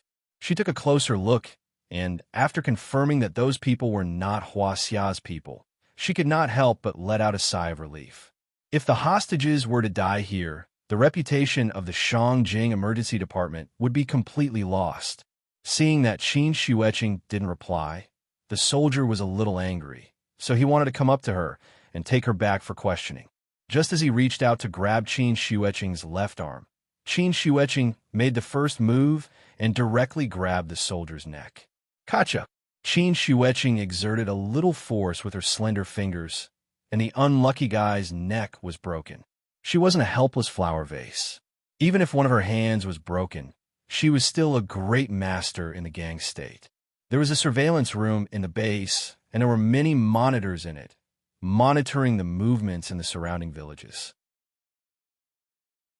When they passed by the sentry post, because they moved too quickly, the monitors didn't notice what happened there. Now that Qin Xueqing was standing at the entrance of the base, this move immediately attracted the attention of the monitors. Looking at the soldier who was casually thrown to the ground, the monitors immediately sounded the alarm. The shrill alarm suddenly rang over the village. At this moment, the entire base seemed to come alive, and countless soldiers rushed out from all corners of the base with guns. Even the soldiers who were still training on the training ground immediately stopped their training, and under the command of the instructor, they instantly entered combat mode. Looking at Qin Xueqing, who stirred up the hornet's nest, Chun-Shi couldn't help but feel speechless. He originally thought that Qin Xueqing would sneak in, blow up a few houses to distract the enemy, and then take action. He didn't expect that she would attack the door in such a simple and crude way. This style of doing things was somewhat similar to his style. When Qin Xueqing heard the sudden sound of the alarm, she was also shocked. She carefully looked around and made sure that no one else was watching before she made her move, but she forgot that there was a monitoring system here. After cursing herself a few times with some annoyance, Qin Shueqing quickly jumped into the sentry post next to her. She really wasn't cut out for assassination and sneak attacks. The sentry post at the entrance of the base was not like the previous sentry tower. It was a square reinforced concrete building, 2 stories high, and the walls were thicker, which served as both a sentry post and a defense function. There were 3 soldiers in the sentry post. After hearing the alarm, one of them was ready to go out to check the situation, but he didn't expect to run into Qin Shueqing, who rushed into the sentry post. Almost without any reaction, he fell to the ground silently. A master could kill people within 10 steps like killing chickens. When Qin Shueqing sneaked up to the 2nd floor, the other 2 soldiers were still observing the situation on the 2nd floor. They saw Chun Shi leisurely riding a horse in front of them. When they were about to shoot the stranger in front of them, Qin Shueqing had already twisted their necks from behind. After the monitor explained the enemy's situation and location through the broadcast, the soldiers all rushed toward the sentry post. After all, they were not a regular army, but the private armed forces of the drug lords, so they didn't have high discipline. When they heard that the enemy had invaded, they swarmed over. Qin Shueqing sneaked a glance at the situation below. There were at least 200 to 300 people, and they were all fully armed soldiers. These private armed forces were actually not much different from terrorists, so when they saw the body at the gate, they didn't need anyone to give orders, and 3 soldiers carrying rocket launchers directly walked out. The drug lords lacked everything but money. It was just a sentry post, and they could just blow it up and fix it later. They were carrying Carl Gustav M3 84mm rocket launchers, which were only produced in the 1990s and had been purchased and equipped by many countries. They could destroy all armored vehicles, including heavy tanks, as well as defense facilities such as bunkers, field fortifications, and so on within a range of 300 meters. The rocket launcher's initial speed was not fast, only 110 meters per second. After it was fired, it would keep accelerating until it was close to the speed of sound. 3 rocket launchers left 3 long trails of thick smoke behind them as they blasted directly toward the isolated sentry post. Qin Shueqing hid behind a hole in the wall on the 2nd floor of the sentry post, not daring to show her head. After hearing a series of buzzing sounds, she felt that something was wrong. Just as she was about to secretly observe the situation outside, a violent explosion occurred. Boom, boom, boom. Gravel flew everywhere, and the ground shook. The sentry post shook violently, and Qin Shueqing suddenly felt a sense of fear in her heart. After about 10 seconds, the violent shaking gradually subsided. Qin Shueqing secretly poked her head out and was immediately shocked. The explosion did not hit the sentry post, but the crowd below. Fortunately, they didn't use anti-personnel shells, but armor-piercing shells. Otherwise, there would be no survivors here. Clatter, clatter. The sound of horse hooves sounded again. After using his true essence to calm the frightened horse, Chun-Shi rode into the base leisurely. He had to admit that his sister-in-law was indeed talented in gathering monsters. Otherwise, even if there were 3 more rocket launchers, it would be impossible to cause such a huge loss to the enemy. They actually dared to shoot his sister-in-law in front of him with an RPG.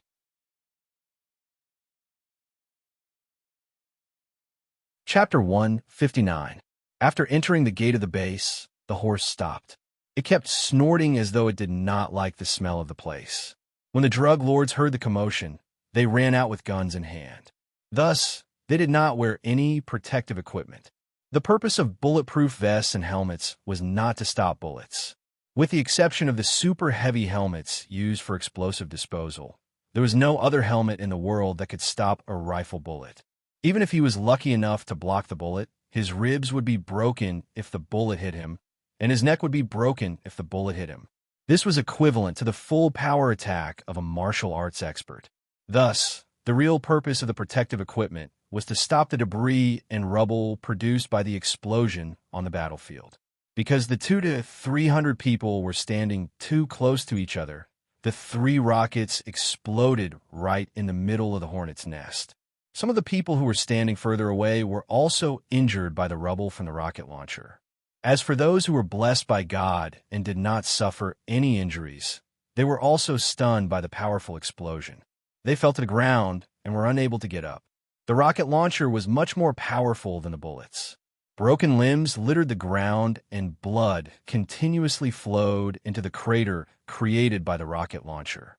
In just a short while, a shallow pool of blood had already formed. Because the scene was too bloody, Chunshi immediately displayed his good habit. That was to clean up the battlefield, regardless of whether they were dead or not. He would go up and burn them all to ashes. Massacre? Bloody? Cruel? No. This was purification. In terms of brutality, if terrorists were ranked first, then drug lords would definitely be ranked second. Thus, forgiving them was God's job. She was only responsible for sending them to see God. 200 to 300 people were instantly engulfed by the fire. Qin Shueqing glanced at the scene and walked out from the outpost. Then, she stood beside Chun Shi with a complicated expression. Chun Shi picked up a gun from the ground. Caliber. The first small-caliber rifle to be officially listed in the world. It was used on a large scale during the Vietnam War. Now, it had been completely retired and replaced by the M16A2. The old version had become a civilian rifle in North America and Europe. He had played Counter-Strike before, but he had never played with a real gun. So after getting the gun, he studied it carefully. In the end, he didn't forget to take out the magazine and take a look. Then he put it back. Fortunately, the magazine was full. Let's go and see where the hostages are being held. Leaving the horse at the gate, Chun Shi swaggered into the base with Qin Shueqing. Taking the layout of a regular military base as an example, the outer perimeter was a sentry post, surveillance tower, machine gun tower, concrete walls, and barbed wire. Inside the base was an arsenal, an armory, a fuel depot, and barracks, including dormitories, dining halls, and toilets. The drug lords were not so particular. The anti-aircraft guns were placed at the entrance of the base, and the surface-to-air missile launchers were placed in the middle of the base. What was even more bizarre was that there was actually a villa not far behind the missile launcher. The villa was 2 stories high, and there was a small garden in front of it. It was obvious that this was the base of the drug lords. The 2 of them surrounded the base. Chun-Shi held his gun and constantly shot at the fish that tried to escape the net. Whoever dared to show their head. He raised his gun and shot. 30 bullets were quickly used up. When there were no more bullets, he threw down the rifle and shattered the ground with his foot. With a wave of his hand, a series of gravel accurately hit the enemy's forehead. In the beginning, some small shrimps tried to resist by shooting, but as the 2 of them gradually went deeper, the sound of gunfire gradually subsided. The 2 of them walked straight to the villa. At this time, Chun-Shi discovered a problem. In the beginning, 200 to 300 people died. In addition to the small shrimps that came out one after another, there were at most 400 people. It was impossible for such a large military base to only have so few people.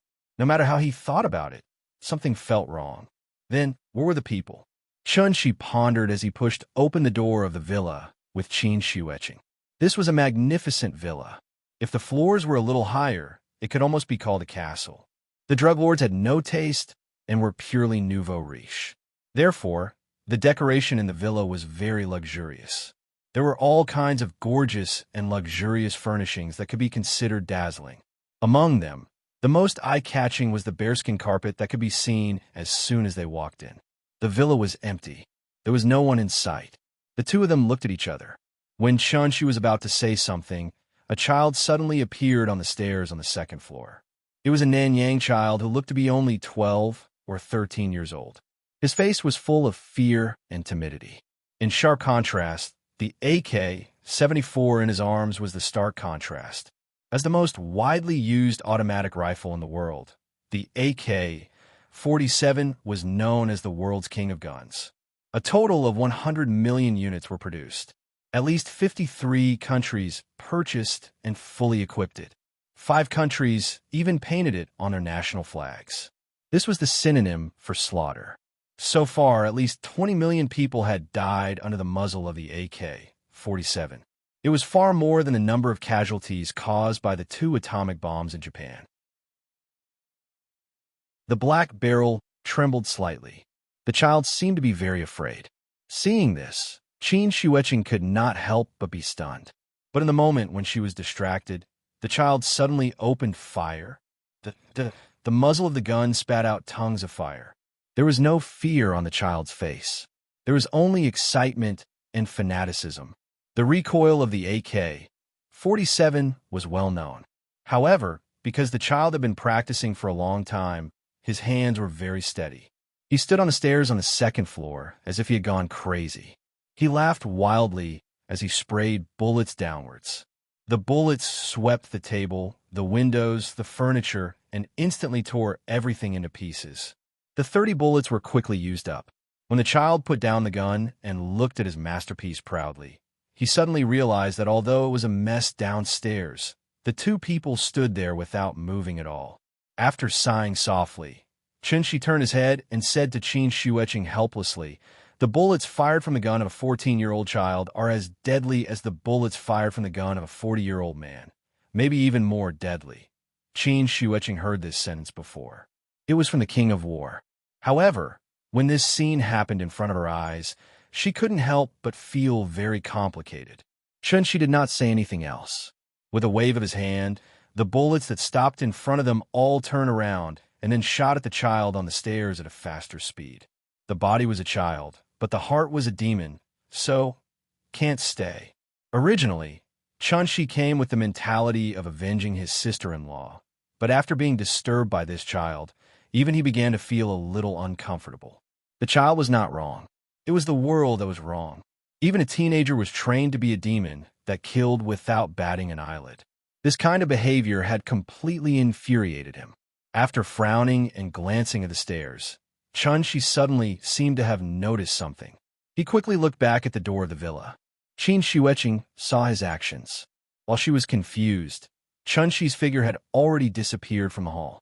Almost at the same time, he was outside the villa.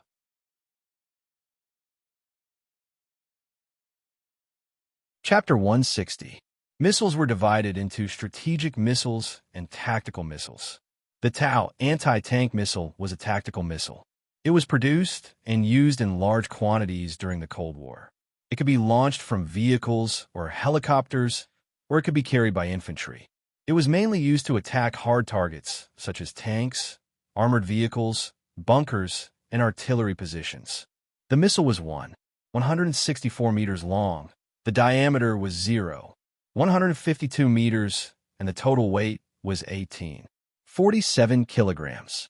In the unfinished Syrian war, a new tactic gradually became popular.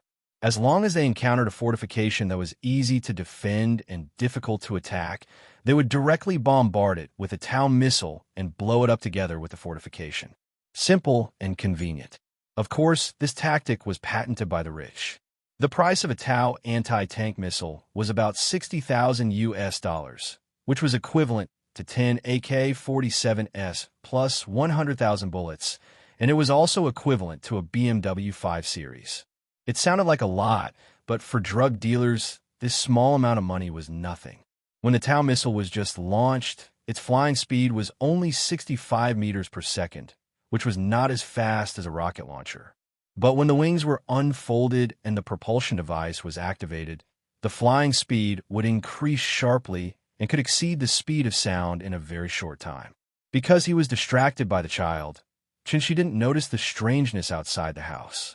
By the time he reacted, the missile was already right in front of him. Boom! The sudden explosion instantly set off a burst of intense flames and thick smoke. The overwhelming flames covered more than half of the villa. Qin Shueqing rushed out of the villa to take a look. She saw Qin standing at the door of the villa, his right hand raised in the air. A semicircular invisible shield blocked the flames, and smoke set off by the explosion in the air. Qin Shueqing looked up and saw every detail. The raging flames above the villa looked terrifying, but it was like a monster locked in a glass room. It could only roar and wreak havoc outside. It was like watching a silent movie. The invisible shield even blocked the sound, so only the dancing flames in the sky could be seen, but no sound could be heard. Chun-Shi withdrew his right hand, and some small flames fell from the sky. What followed were some pitch-black oil and debris, which were the remains of the missile. No need to search. The person is definitely not here. Huh? What do you mean? If I'm not wrong, this base is just a cover-up. After hearing his words, Qin Shueqing frowned and began to think. When she stood behind Chun-Shi and was about to say something, Chun-Shi suddenly jumped up from the ground and flew directly into the air. As he flew higher and higher, the topography of Meimin appeared clearly in front of Chun-Shi. The base, the village, the sea of poppy flowers. From a high vantage point, he could see everything clearly. The base seemed to be very big, but there were not many people inside, which was very unreasonable. Moreover, as soon as they stepped into the villa, a missile was fired at them. This also meant that someone was definitely secretly observing them. Chun-Shi was too lazy to play the game of cat and mouse with them, so he directly flew up. He wanted to see what other tricks this newly emerged drug lord had up his sleeve. Chun-Shi hovered in the air, carefully observing every detail below. Because his divine sense had not been restored, he could only use this method to find the enemy's traces. While he was looking around, about 700 or 800 meters behind the base, there was a small soil slope. Suddenly, there was a slight noise from below the soil slope. Immediately afterward, a gate suddenly appeared on the soil slope. After the gate opened, something slowly rose from below. A missile launcher. Unlike the empty shelf in the center of the base, there were already 4 pottery missiles on it. In just a few seconds, the launcher was ready, and the warhead was aimed at Chun-Shi in the sky. However, just as the first missile flew off the launcher, Chun-Shi suddenly raised his right palm, and his palm was facing the missile. Just like a traffic policeman directing traffic, the missile suddenly stopped in midair. 2 seconds later, the missile's wings opened, and the propulsion device was fully activated. Accompanied by a strong and dazzling fire, the smoke at the tail of the missile became thicker and thicker, and its body began to tremble violently. However, no matter how hard the propulsion device tried, the missile could not fly forward. After another 3 seconds, just as the second missile was about to leave the launcher, Chun-Shi suddenly clenched her fingers. He grasped the air. That invisible true essence seemed to have substance, and in an instant, it exploded the first missile and also detonated the 3 missiles next to it. Boom! It shook the sky and the earth, and dust flew everywhere. The violent explosion instantly flattened the entire soil slope, and a huge cloud of smoke suddenly rose from below the soil slope. When the smoke and dust dispersed, the launcher hidden under the soil slope was completely exposed. Of course, only ruins were left. It had to be said that this drug lord called Bacha was indeed very creative, and he even specially built a fake base to attract the attention of the outside world. The Sea of Poppies was here, and this was the lifeblood of drug lords, so his base would not be too far away. Underground, Chun-Shi looked down with interest, and then suddenly flew to a nearby soil slope. This was the largest soil slope in the vicinity, and it did not seem to have anything special. But with Chun-Shi's eyesight, he could see that there was a trace of something strange in the middle of the soil slope. Found you. He raised his hand and blasted a stream of true essence. After the dust flew everywhere, a pitch-black hole was revealed from the bottom of the soil. It was an entrance about 5 meters long and 3 meters high. Just like the entrance to the underground garage, at first glance it was dark below. Chun-Shi landed at the entrance of the hole, and then directly walked in. However, waiting for him was a group of fully armed soldiers.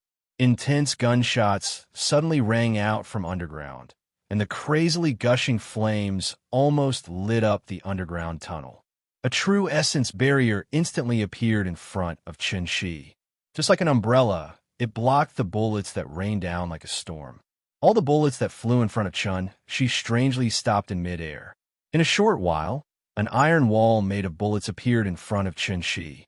The afternoon sun shone in from outside the hole, and the soldiers stood at the bottom of the tunnel, so they could not see the figure of the person clearly. They looked up, and no matter how hard they tried, they could only see a vague shadow at the entrance of the tunnel. After estimating that even a tank would be penetrated, the soldiers stopped firing. At this time, Chen-Shi waved his hand. The wall of bullets in front of him suddenly turned into a rainstorm and shot at the people below.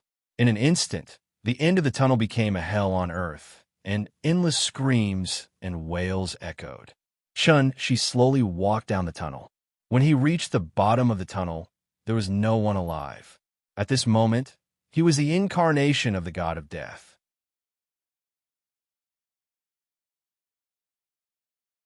Chapter 161. The explosion just now caught Qin Xueqing's attention. Although she couldn't fly, her running speed wasn't slow. As soon as Chen-Shi walked into the tunnel, she had already rushed over.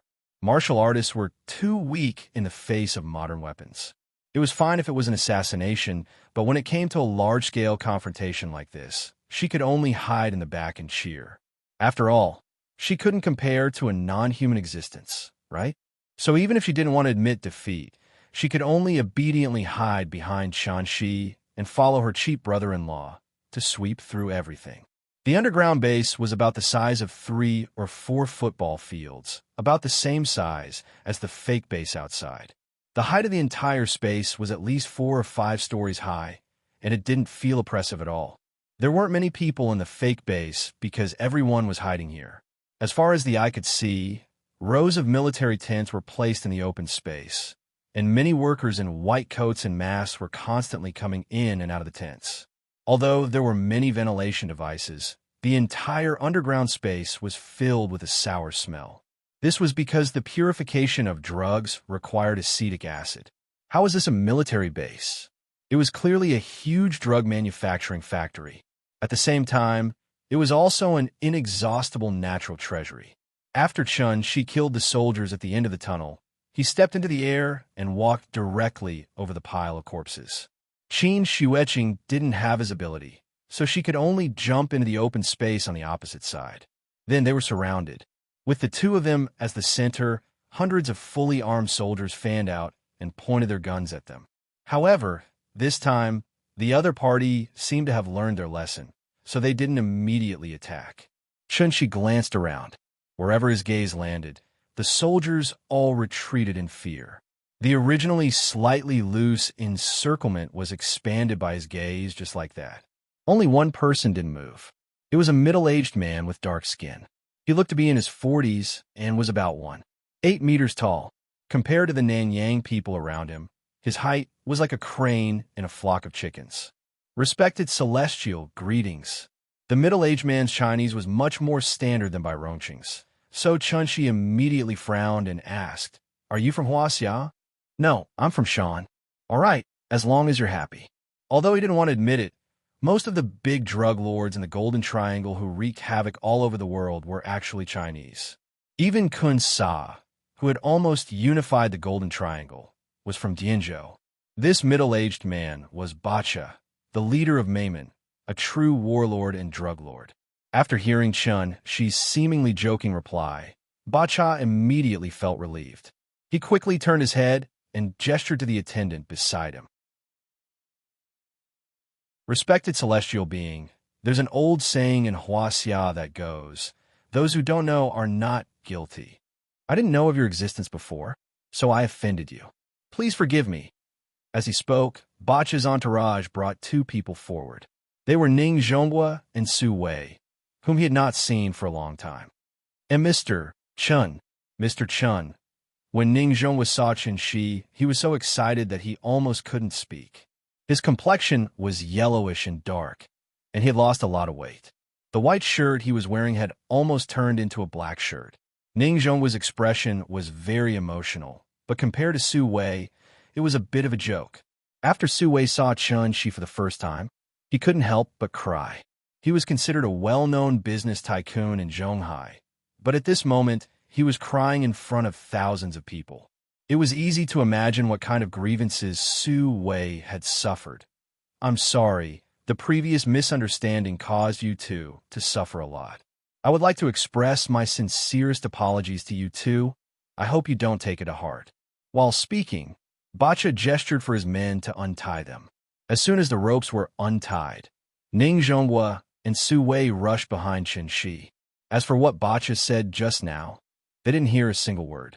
Qin Xueqing looked at the two with slight disdain and then slightly distanced herself from them. Thinking about it, these two unlucky bastards were kidnapped all the way from Zhonghai to the Golden Triangle. They had to travel on land, and because of the Wu Yin's pursuit, they had to follow the group of Nanyang people over mountains and valleys. They were bitten by insects and snakes, but they had to wade in muddy water and swamps. If they couldn't keep up, they would be whipped. The two tycoons of the business world had lived like princes for most of their lives. During this trip, they truly experienced the suffering of the human world. This was probably the extent of the Red Army's long march. When they arrived at the Golden Triangle, they were locked in a dungeon. They ate, drank, and pooped in a room. They were no different from pigs in a pen. So, how could they not stink? Chunshi stood in place and ignored the unlucky Ning Zhonghua and Su Wei. Instead, he calmly continued to watch Bacha. When Bacha saw this, he didn't say anything else. He turned his head and said a few words to the attendant next to him. Not long after the attendant left, when he came back, he was pushing a trolley that looked like a food delivery trolley. The food delivery trolley was covered with a white cloth. When the attendant opened it, several heads were placed on top of it. These are the leaders of this operation. If you don't believe me, you can ask them to come out and identify. Bacha smiled and pointed at the food delivery trolley.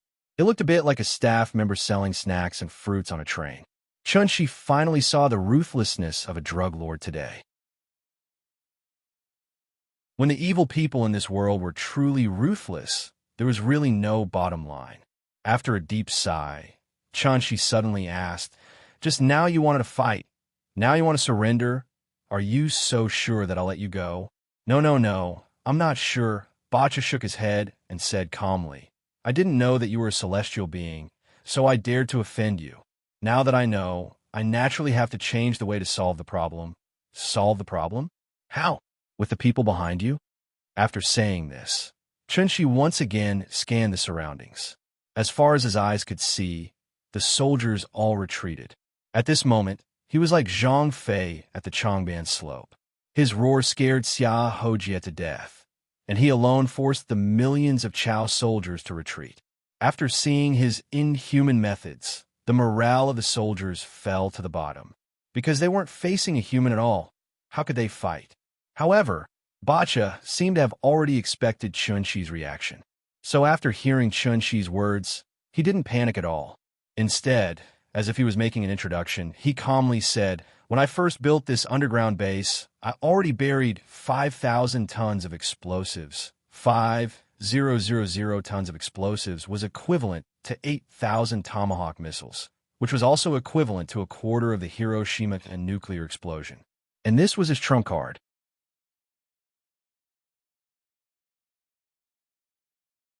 Chapter 162. Chunshi's expression didn't change at all when he heard that there were 5,000 tons of explosives buried here. Seeing this, Bacha continued, 5,000 tons of explosives isn't a threat. It's a means of self-protection. Just like a gecko cutting off its tail or a pufferfish bloating, it's an animal's instinct. Maybe you think this is ridiculous, but it's the only way I can protect myself. No one knew of your existence before, so I dared to offend you. I'm just following orders. I hope you can understand my difficulties. Bacha kept a low profile. Chunshi didn't speak, as if he was thinking about something. But at this moment, there was a strange movement in the tunnel behind him. Qin Xueqing quickly looked back. Two gates suddenly extended out from the walls on both sides. The speed of the gate closing was very fast, and within a few seconds, it had already firmly closed together, completely sealing off their way back. Judging from this, Bacha was obviously prepared to fight to the death. Every celestial was a legendary existence. In fact, they couldn't be considered human anymore. After all, how could humans fly in the sky? Before receiving the mission, Ba Cha had a bad feeling. He thought he could take advantage of the recent turmoil in Wu Lian, but he didn't expect to kick an iron plate. No, it was a steel plate.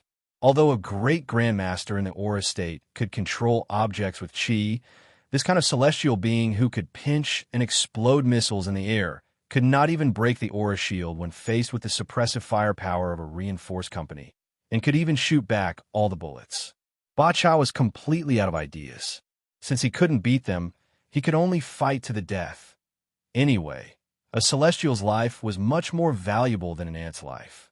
Ba Cha was a famous drug lord, so he had already put his life on the line.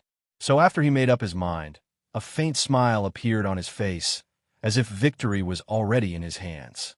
Celestials weren't afraid of missiles because missiles couldn't hit them. Now the entire base had become a sealed can. Once it exploded, the Celestials in the center of the explosion were no different from ants like them. They would still turn into ashes. However, just as Ba Cha was feeling proud of himself, Chun-Shi smiled faintly. "Have you played Fight the Landlord?" Ba Cha was stunned. He didn't expect him to suddenly ask such a question. Before Ba Cha could answer, Chun-Shi directly asked a second question. "Do you know what's bigger than a king bomb?" Bigger than a king bomb. Ba Cha was confused. He thought there was a deeper meaning in Chun-Shi's words, so he immediately thought carefully about it. For twos? No, in Fight the Landlord, the king bomb was the biggest card. He was still pondering. Chun-Shi had already given him an answer. "Let me tell you, bigger than a king bomb," flipped the table as his voice, Chun-Shi's words, and the others, his of Sti before they could react. They were dragged by Chun-Shi and flew straight up the tunnel. At this moment, Ba Cha finally reacted. At this time, he no longer had any expression of victory, only a face of impatience. He kept roaring at the soldiers. "Beat them! Don't let them get away!" When the nervous soldiers heard his roar, they were so scared that they immediately pulled the trigger. They didn't even see his shadow before they started shooting. Intense gunshots instantly resounded throughout the entire base. However, Chun-Shi was extremely fast. In the blink of an eye, he had already dragged the three of them to the door that isolated the exit. A long sword condensed from true essence suddenly appeared in his hand. The long sword pierced through the gate. The gate, which was comparable to the gate of a vault, was as soft as a cake. The sword pierced through it without any resistance. With a twist of his right hand, Chun-Shi instantly cut a large hole in the door. The cave was not big, only a little more than a meter in diameter. Chun-Shi led the three of them out of the cave and then soared into the sky. Ba Cha hurriedly led his men to the end of the passage. Looking up, the sunlight was constantly shining through the hole into the passage. Where were the figures of those people? Scram! Seeing this, Ba Cha immediately panicked. He turned around and ran into the depths of the base. All the soldiers in front of him were fiercely slapped to the side. Ba Cha didn't lie. There were indeed 5,000 tons of explosives buried under the base. He originally wanted to use this as a threat to reach an agreement with the other party. After all, the Celestials were legendary existences.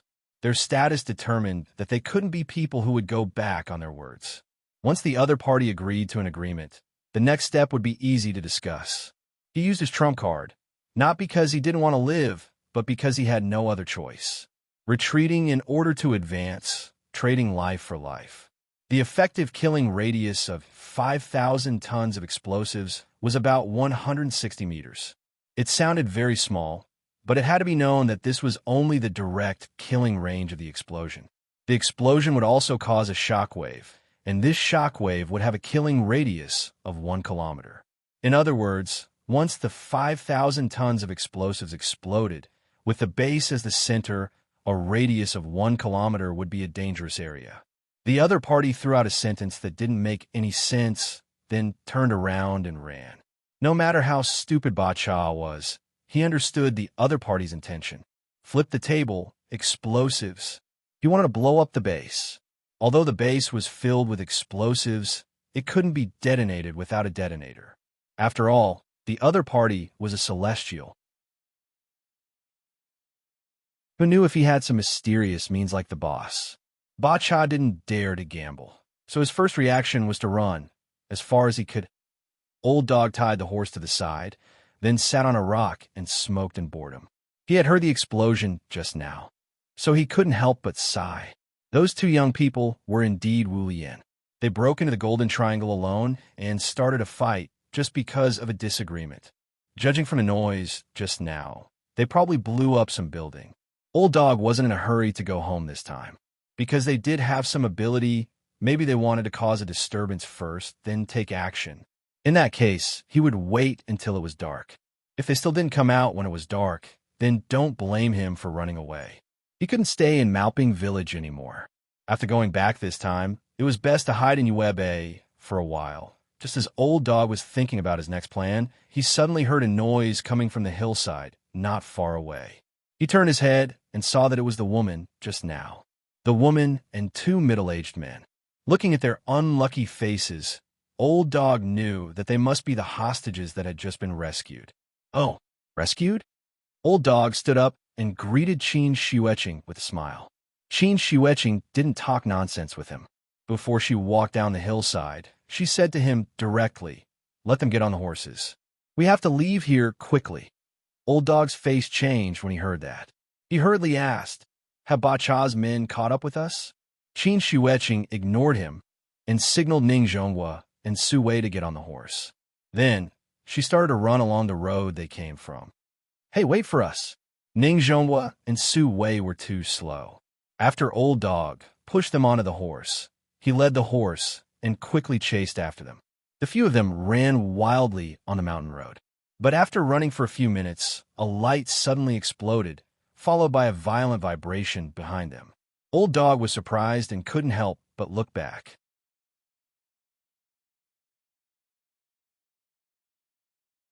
Chapter 163. What did you guys do? Old Dog's eyes almost fell out of their sockets when he saw the mushroom cloud rising into the sky. He turned around and was about to say something to Qin Xueqing when the ground shook violently. There were many mountains in the Golden Triangle. After the explosion, the nearby mountains shook violently. The sudden shaking startled the horse. It neighed and raised its front hooves. If Old Dog had not pulled the horse back in time, Ning Zhonghua and Su Wei would have been thrown off the horse.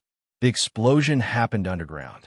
5,000 tons of explosives was theoretically enough to trigger a magnitude 4 earthquake. Because the speed of sound was much slower than earthquake waves and light waves, Old Dog only heard the earth-shattering explosion after about 10 seconds. It was like a muffled thunder in summer. It was loud and continuous, resounding through the sky. Old Dog was so frightened that he jumped up. Even the Old Dog was scared, let alone the animals. In an instant, all the birds in the forest were frightened and flew out of the forest.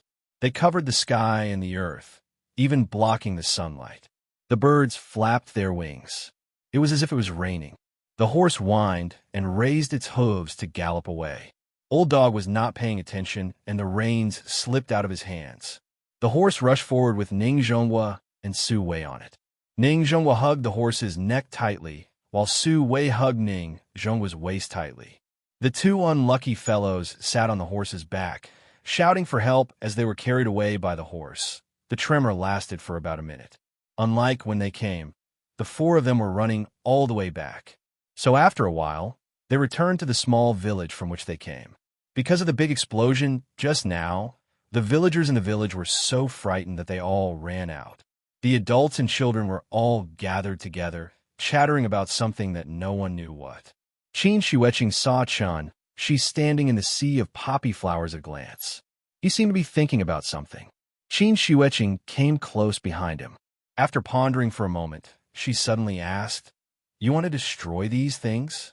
Hearing this, Chun Shi sighed deeply. Then he smiled and said, "I did have such a plan just now, but after thinking about it carefully, I realized I really don't have that ability. Even the moon had been conquered, yet humans were defeated by a small plant. Was he really unable to resist it? Actually, that wasn't the case. Drugs were easy to suppress, but not the human heart. Put out the poppies, marijuana, morphine, cocaine. Even if these plants were completely wiped out, humans would still research new types of chemical drugs. He could destroy Maimon and the Golden Triangle, but he could not call back the hearts of those who had abandoned themselves. Qin Shiueqing understood what Chunxi meant. She didn't know what she was thinking, but she suddenly took out her phone and mumbled to herself, "But seriously, this place is really beautiful. I have to take a picture as a souvenir." As she spoke, Qin Shiueqing took a picture of everything in front of her. Click! The blue sky, the white clouds, and the endless sea of bright red flowers. Chunxi's back was particularly prominent in the sea of flowers. There are flowers in the world like a sea. Stay in one place and don't let them drift. But the fragrance of jade, the silky and exquisite figure, chasing after the sun in the warm red clouds. Shangjing Hohai. The twin brothers went home for dinner. As soon as they left, only the mother and daughter were left in the shop. For her 5-year-old children were naughty. As soon as the brothers left, the little girl couldn't sit still. Seeing that Chunxi still didn't know when he would come back, Qin Ruoying made a very wise decision. She closed the shop and went home. The TV at home could play cartoons on demand, and the yard had been repaired, so Nian Yin could ride the big cat in the yard again. If it really didn't work, she could still play hide-and-seek with Nian Yin for a while. Anyway, as long as the child played, she wouldn't look for her father for a while. There were only 3 tables of guests today. After Qin Ruoying cleaned up the tea house, she called Nian Yin to go home. Now that the little girl had a new toy, it was the time for her to love it. She and the brothers built Lego blocks in the morning, so in the afternoon, she naturally had to study her Barbie doll. In the winter in Shangjing, it got dark earlier and earlier. It wasn't even 5 o'clock yet, but the sky seemed a bit hazy. The mother and daughter walked to the door of the tea house. As soon as they opened the door, a gust of cold wind hit them in the face. It was snowing outside again. Qin Ruoying turned to close the door. The little girl stood obediently beside her, holding her Barbie doll and playing with it. The little girl was still young, so her playing was very rough. She didn't think about how to match the doll. Instead, she constantly twisted the Barbie doll's limbs and made a variety of abnormal shapes. The mother and daughter didn't notice that Chunxi had come back. Because there were no passers-by nearby, Chunxi landed directly on the street outside the tea house. Nian Yin wore a white down jacket today, a pair of brown cotton boots on her feet, and a pink wool thermal hat on her head. She looked round and very cute. Qin Ruoying also wore a white down jacket, which was a parent-child outfit with Nian Yin. She didn't wear a hat, and her beautiful black hair naturally hung down to her shoulders, which she casually tied together with a rubber band. Chunxi didn't disturb them. When Qin Ruoying closed the door and turned to take Nian Yin home, she suddenly saw Chunxi on the street.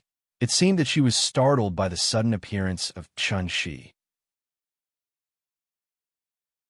Qin Ruoying immediately rolled her eyes at him. At this time, the little girl also looked up and saw Chunxi. "Papa, you're back." With a clear sound of "Papa," the little girl let go of Qin Ruoying's hand, waved her arms, and ran toward Chunxi. Chunxi quickly squatted down and held the little girl in his arms. After Chunxi stood up with her in his arms, the little girl sat in Chunxi's arms and handed the Barbie doll to Chunxi. She pouted and said coquettishly, "Papa, dolls are not fun." Looking at the Barbie doll that was twisted like a fried dough twist, Chunxi didn't know whether to laugh or cry. He quickly comforted her. "You can't play with Barbie dolls like this. Papa will teach you later, okay?" "Okay." The little girl nodded happily. In fact, she didn't care much about what she played. She cared more about who would play with her. Qin Ruoying came over, and Chunxi quickly freed his left hand to hold her hand. "Where's Yuan Qing?" "She's in Spring City. She'll be back tomorrow." "Is she all right?" "She's fine. It's just a broken hand. She'll recover when she reaches the gold course stage." "How long will it take?" "With her diligence, I don't think it'll take long, that's true. I want to eat braised lion's head." A noise suddenly came from the middle, interrupting the couple's conversation. It turned out that the little girl was a little unhappy because they kept talking and neglected her. "Okay, Papa will make it for you. What else do you want to eat?" "Kung Pao chicken." "Okay, what else?" "Pork ribs, sweet and sour pork ribs." "Okay, Papa will make it for you. Papa is the best." "What about Mommy?" "Mommy is good too."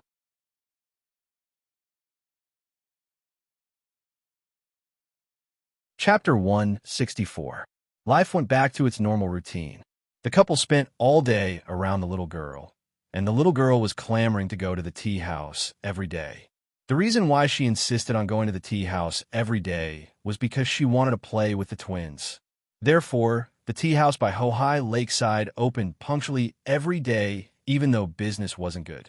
There were only a few customers, and they couldn't even cover the water and electricity bills, not to mention the rent. The so-called building a house in the human realm without the noise of carriages and horses. What can a gentleman do? His heart is biased. This was already the realm described by Tao Yuanming. Nowadays, many people yearn for this kind of life, not to mention whether they were really artistic or not. This kind of life was easy to achieve, but that kind of transcendent state of mind was not something everyone could have. Therefore, even Gu Lao couldn't help but sigh sometimes. This couple was really like an old man in a young man's skin. Chun Shi had stayed in heavenly spiral for 500 years. Although he spent most of his time cultivating, he had lived for 500 years after all. With his current lifestyle, he would be despised by the sect if he were to stay in heavenly spiral. He didn't want to improve himself. He was willing to degrade himself, and he took pleasure in it. As for Qin Ruoying, if her identity as a Xiannu was not taken away, she could barely be considered an ordinary person. However, she had been indifferent since she was young. As a Xiannu, she yearned for the life of an ordinary person. The most exciting time in her life was the few years when she met Qin Shi. Such a pair of husband and wife was truly a rare existence in modern life. Plato once said, "Each of us is only half a person, so each of us is always looking for the other half to combine with himself." In a person's life, about 2 million people will pass by. The probability of two strangers meeting and falling in love is 0.0000049. Meeting didn't mean knowing each other. Knowing each other didn't mean knowing each other. And knowing each other didn't mean love. Qin Shi and Qin Ruoying were very lucky because they met, knew each other, and fell in love. Even more lucky was that they had a product of their love. Just like the casual game Traveling Frog, which became popular overnight throughout the country. Nian Yin was the little frog that Qin Shi and Qin Ruoying raised together. Nian Yin was still young, so her biggest hobby was to play. When she grew up, perhaps she would be like this little frog. She would bring her own lotus leaf hat and luggage, then bid farewell to her parents and travel to the outside world alone. Along the way, who would Nian Yin meet? What kind of novel things would she see? What kind of life experiences would she have as parents? Qin Shi and Qin Ruoying knew nothing about this.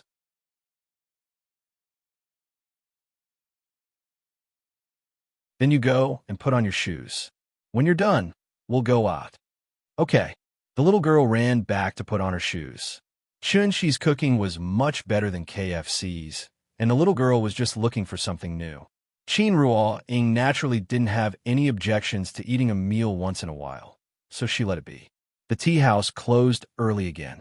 The family of three stepped on the light snow and walked to Dongming Alley.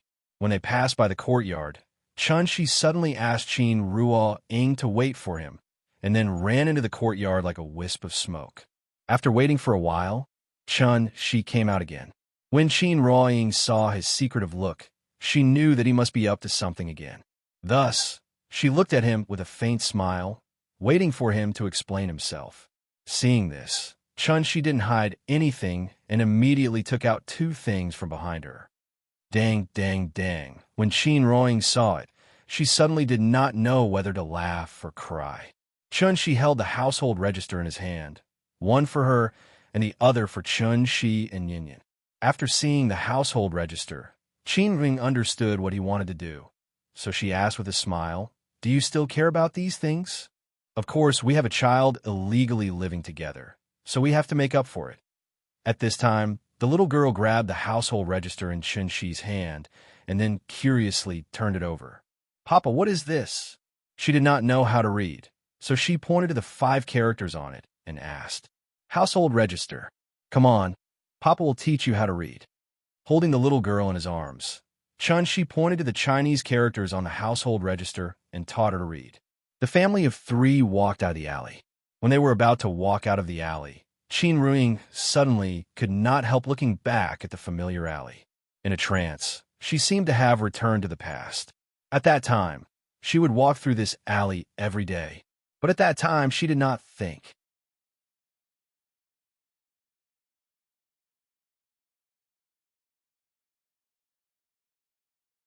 He looked at the marriage certificate in his hand and then looked at his lover beside him.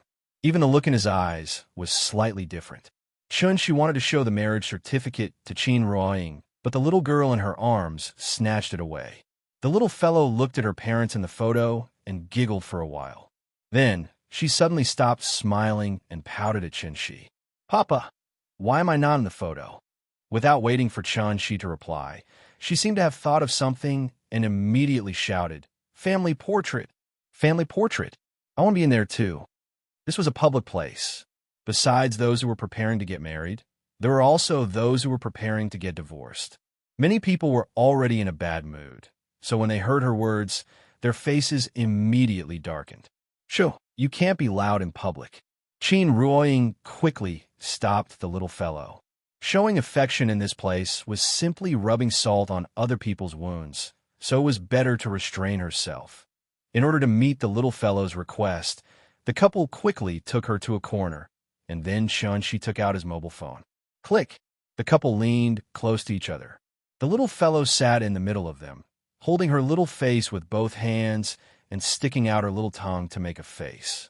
Looking at this family portrait, both of them didn't know whether to laugh or cry. The little fellow took the mobile phone from Qin. When she saw herself in the mobile phone, she immediately seemed to have succeeded in a prank and couldn't help but giggle. Just as the three of them were showing off their love, a couple in front of the divorce counter started arguing. Marriage required a photo of the two people, and divorce required a photo of one person. Because the size of the photo provided by the woman was not up to standard, there was no way to go through the formalities, so the man asked the woman to go out and take another photo. The woman was unwilling, so the two of them quarreled in the hall. "You're deliberately looking for trouble, aren't you? You've done it twice, and you still can't get it done. Let me tell you, I don't want to do it a third time. Are you in such a hurry to marry that vixen?" The man's attitude was very bad, so the woman's mood immediately rose, and she opened her mouth to retort. Their voices were very loud, and they immediately attracted the attention of everyone present. When the man heard the woman's words, he was so angry that even his face turned red, so he roared angrily, "Watch your mouth. At this point, both of us know what's going on. Don't embarrass yourself here with me." The woman was stunned. After hesitating for a moment, she suddenly threw herself into the man's arms. Then, the woman cried bitterly as she lay in the man's arms and murmured, "I don't want a divorce. I don't want it. Let's start over, okay? Okay?" The man was also stunned. Looking at the most familiar stranger in front of him, the oath he once made immediately echoed in his ears. After all, she was the person he was most familiar with. After a deep sigh, the man didn't push the woman away, but gently hugged her. At this moment, the staff at the counter smiled and said, "Why don't you two go back and think about it?" She came twice, but she even got the size wrong. Was this woman really that stupid? It was because she didn't want a divorce. Looking for trouble, this was the last way she could think of to delay it. However, after hearing the staff's words, the man gently shook his head. He whispered a few words to the woman, then pulled her out of the hall. This kind of episode happened almost every day, so the staff had long been numb to it. Seeing that the man and woman seemed to be in a dilemma for a while, he directly called the next number. The little girl looked at the scene in front of her in a daze. With her young mind, she really couldn't understand the complexity of it. After seeing the man and woman leave, the little girl raised her head and asked in confusion, "Why is Auntie crying?" "Because she's going to be separated from Uncle." "Why does Uncle want to be separated from Auntie?" She didn't know how to answer. After hesitating for a moment, he had a smile and rubbed the little girl's head, and then very stiffly changed the topic.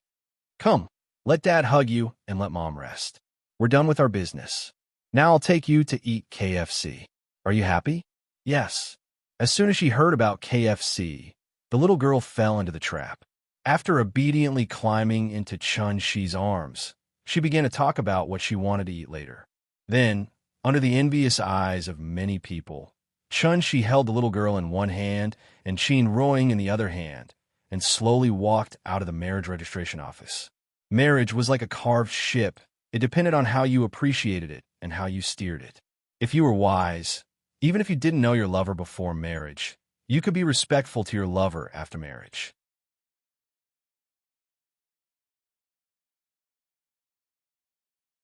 Chapter 166. Using KFC as bait, Chun-Shi took the little fellow out. After getting the marriage certificate, the family of three took a taxi and went straight to the World Trade Center. When Chun-Shi brought the little fellow to Shangjing last time, the father and daughter mostly went to scenic spots. This time, when they suddenly came to the shopping mall, the little fellow was immediately dazzled by the dazzling lineup of shops on both sides of the street. There were many big shopping malls in Shangjing, and the World Trade Center's Heaven Staircase was relatively unique because it had a semi-closed pedestrian street, and above the pedestrian street, there was a 250-meter-long LED electronic light screen. In the evening, the sky screen would begin to play various videos, so there were often marriage proposals here. For 3,000 yuan, you could play a 3-minute proposal video on the sky screen. When the video suddenly played, the moment of romance could really melt anyone. Therefore, it was rumored that the success rate of marriage proposals here was particularly high. It was still early, and it was winter, so the World Trade Center's Heaven Staircase looked a little deserted. The couple took the little fellow around and then went into a children's experience hall. The children's experience hall was very large, and as soon as they entered, they saw a huge Tyrannosaurus Rex. The little fellow was startled by the vivid Tyrannosaurus Rex. After coming back to her senses, she immediately asked Chun-Shi to put her down and then ran to the Tyrannosaurus Rex, tiptoed, and shook hands with it. While shaking hands with the Tyrannosaurus Rex, the little fellow turned back and asked, "Papa, what is this?" "It's a Tyrannosaurus Rex, an extinct animal, so you can't see in the zoo." "Oh." The little fellow surrounded the Tyrannosaurus Rex and studied it carefully. Chun-Shi watched her, and Qin Ruoying turned around to buy her a ticket. After playing with the Tyrannosaurus Rex for a while, the little fellow ran back to Chun-Shi and then pulled him into play. This Tyrannosaurus Rex had attracted her attention, so she was very interested in the things inside the experience hall.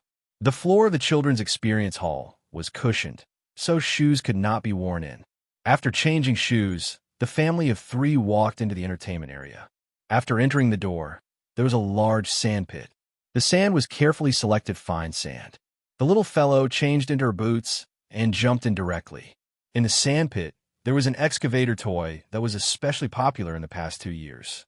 Under Chun-Shi's guidance, the little girl successfully operated the excavator to dig out a pile of sand and put it into the hopper truck. Then, she happily rolled around in the sand pile. As a professional children's experience center, there were too many toys here. There were children's castles, children's rock climbing, small tunnels, and combination maze slides. There was everything that one could think of, but there was nothing that one could not see. After playing one round, the little guy was already so tired that he was dripping with sweat. Even his underwear was soaked with sweat. In order to let her rest, the couple continued to bring her inside and came to the painting area. The little girl had learned to draw in kindergarten, so when she got the coloring board, she sat on the stool obediently and studied it. Chun-Shi and Qin Ruoying sat on either side of her and watched her casually paint on the drawing board with a watercolor pen. In just a short while, the perfectly fine Sun Wukong was smeared all over by her. Looking at her masterpiece, the little fellow was very proud. She handed it to Qin Ruoying as if it was a treasure and asked her to praise her. Qin Ruoying and Chun-Shi did not know whether to laugh or cry. Then, Qin Ruoying taught her step by step and wrote her name in the blank space of the drawing board. She was going to show it to her when she grew up. The handwriting was crooked, like earthworms crawling around. It took a lot of effort to barely distinguish what she wrote. Chunyan. For the whole afternoon, the family of three was immersed in the experience center. If the little fellow was not hungry, she probably would not have been willing to come out. Before leaving, the little fellow was really conflicted. After Chun, she bought her a bear that was half her height. The little fellow reluctantly left the Children's Experience Center with the bear. When they walked out of the Experience Center, the sky was completely dark. At this time, the world staircase really showed its unique charm. Flowing lights and colorful neon lights flashed. A giant screen with an area of 7,500 square meters was constantly blooming above the pedestrian street. The little fellow stood on the steps, holding the teddy bear. When she looked up and saw the underwater world animation on the sky screen, she could not help but open her mouth and exclaim, "Papa, is that a dolphin?" "And yes, a dolphin. What about that white one?" "It's a whale." "Is that a tortoise?" "Kind of, but you should call it a sea turtle." "Oh." The little fellow nodded her head woodenly. Chun-Shi science was no different from a book to her. In order to let the little fellow see more clearly, the couple took her directly to the bottom of the sky screen. But at this time, the little fellow saw the Christmas tree in the middle of the pedestrian street. It was a large silver Christmas tree 8 meters tall, surrounded by plush snowmen and many plush deer. The Christmas tree shone with silver light and looked particularly dazzling. The little fellow ran to the fence and wanted to reach over the fence to touch the plush snowman next to her, but was stopped by Qin roaring in time. "Nian Nian, don't climb over the fence without permission, understand?" Oh, hearing her mother's words, the little fellow nodded obediently and then stepped back. In order to prevent the little fellow from running around again, Chun-Shi held her in his arms and asked with a smile, "Nian Nian, it's time to eat. Let's come out to play after dinner, okay?" "Okay. Then what do you want to eat? It's all food here." Hearing this, the little fellow sat in his arms and twisted her body to look around. Actually, the child only ate KFC for novelty. After coming out to play for so long, she naturally had long forgotten about KFC. She could not read, so she looked around and did not see anything. Seeing that she did not have any ideas, Chun-Shi turned to look at Qin Ruoying. Qin Ruoying pondered for a moment, then pointed to the boiling fish village not far away and said with a smile, "How about that one? It seems to be Sichuan cuisine. It should be good." Aunt Zhang was from Chengdu, and both mother and daughter grew up eating her cooking. Naturally, they had a special feeling for Sichuan cuisine. The rent in the World Trade Center was very expensive, so the consumption level was naturally high. The decoration of this restaurant was very luxurious, and the environment was even better than Sally's restaurant in Zhonghai. Boiled fish, gluttonous frog, husband and wife lung slice, saliva chicken, spicy pork trotters, and all of them were spicy. The child was still young, so Qin Ruoying specifically asked for less chili, just a little spicy. But even so, the little fellow's face was red from the spiciness. She kept sucking in the cold air, but her mouth did not stop for a moment, and she kept shouting that it was delicious. She was strong on the outside, but weak on the inside. She shouted that it was delicious, but she could not eat much before she was full. Qin Ruoying could not eat much either. Looking at the table full of leftovers, she had to ask the waiter to pack it up. After eating, the little fellow seemed to be tired. After she handed the toy bear to Qin Ruoying, she obediently shrank in Chun-Shi's arms. In just a short while, he had already fallen into a deep sleep.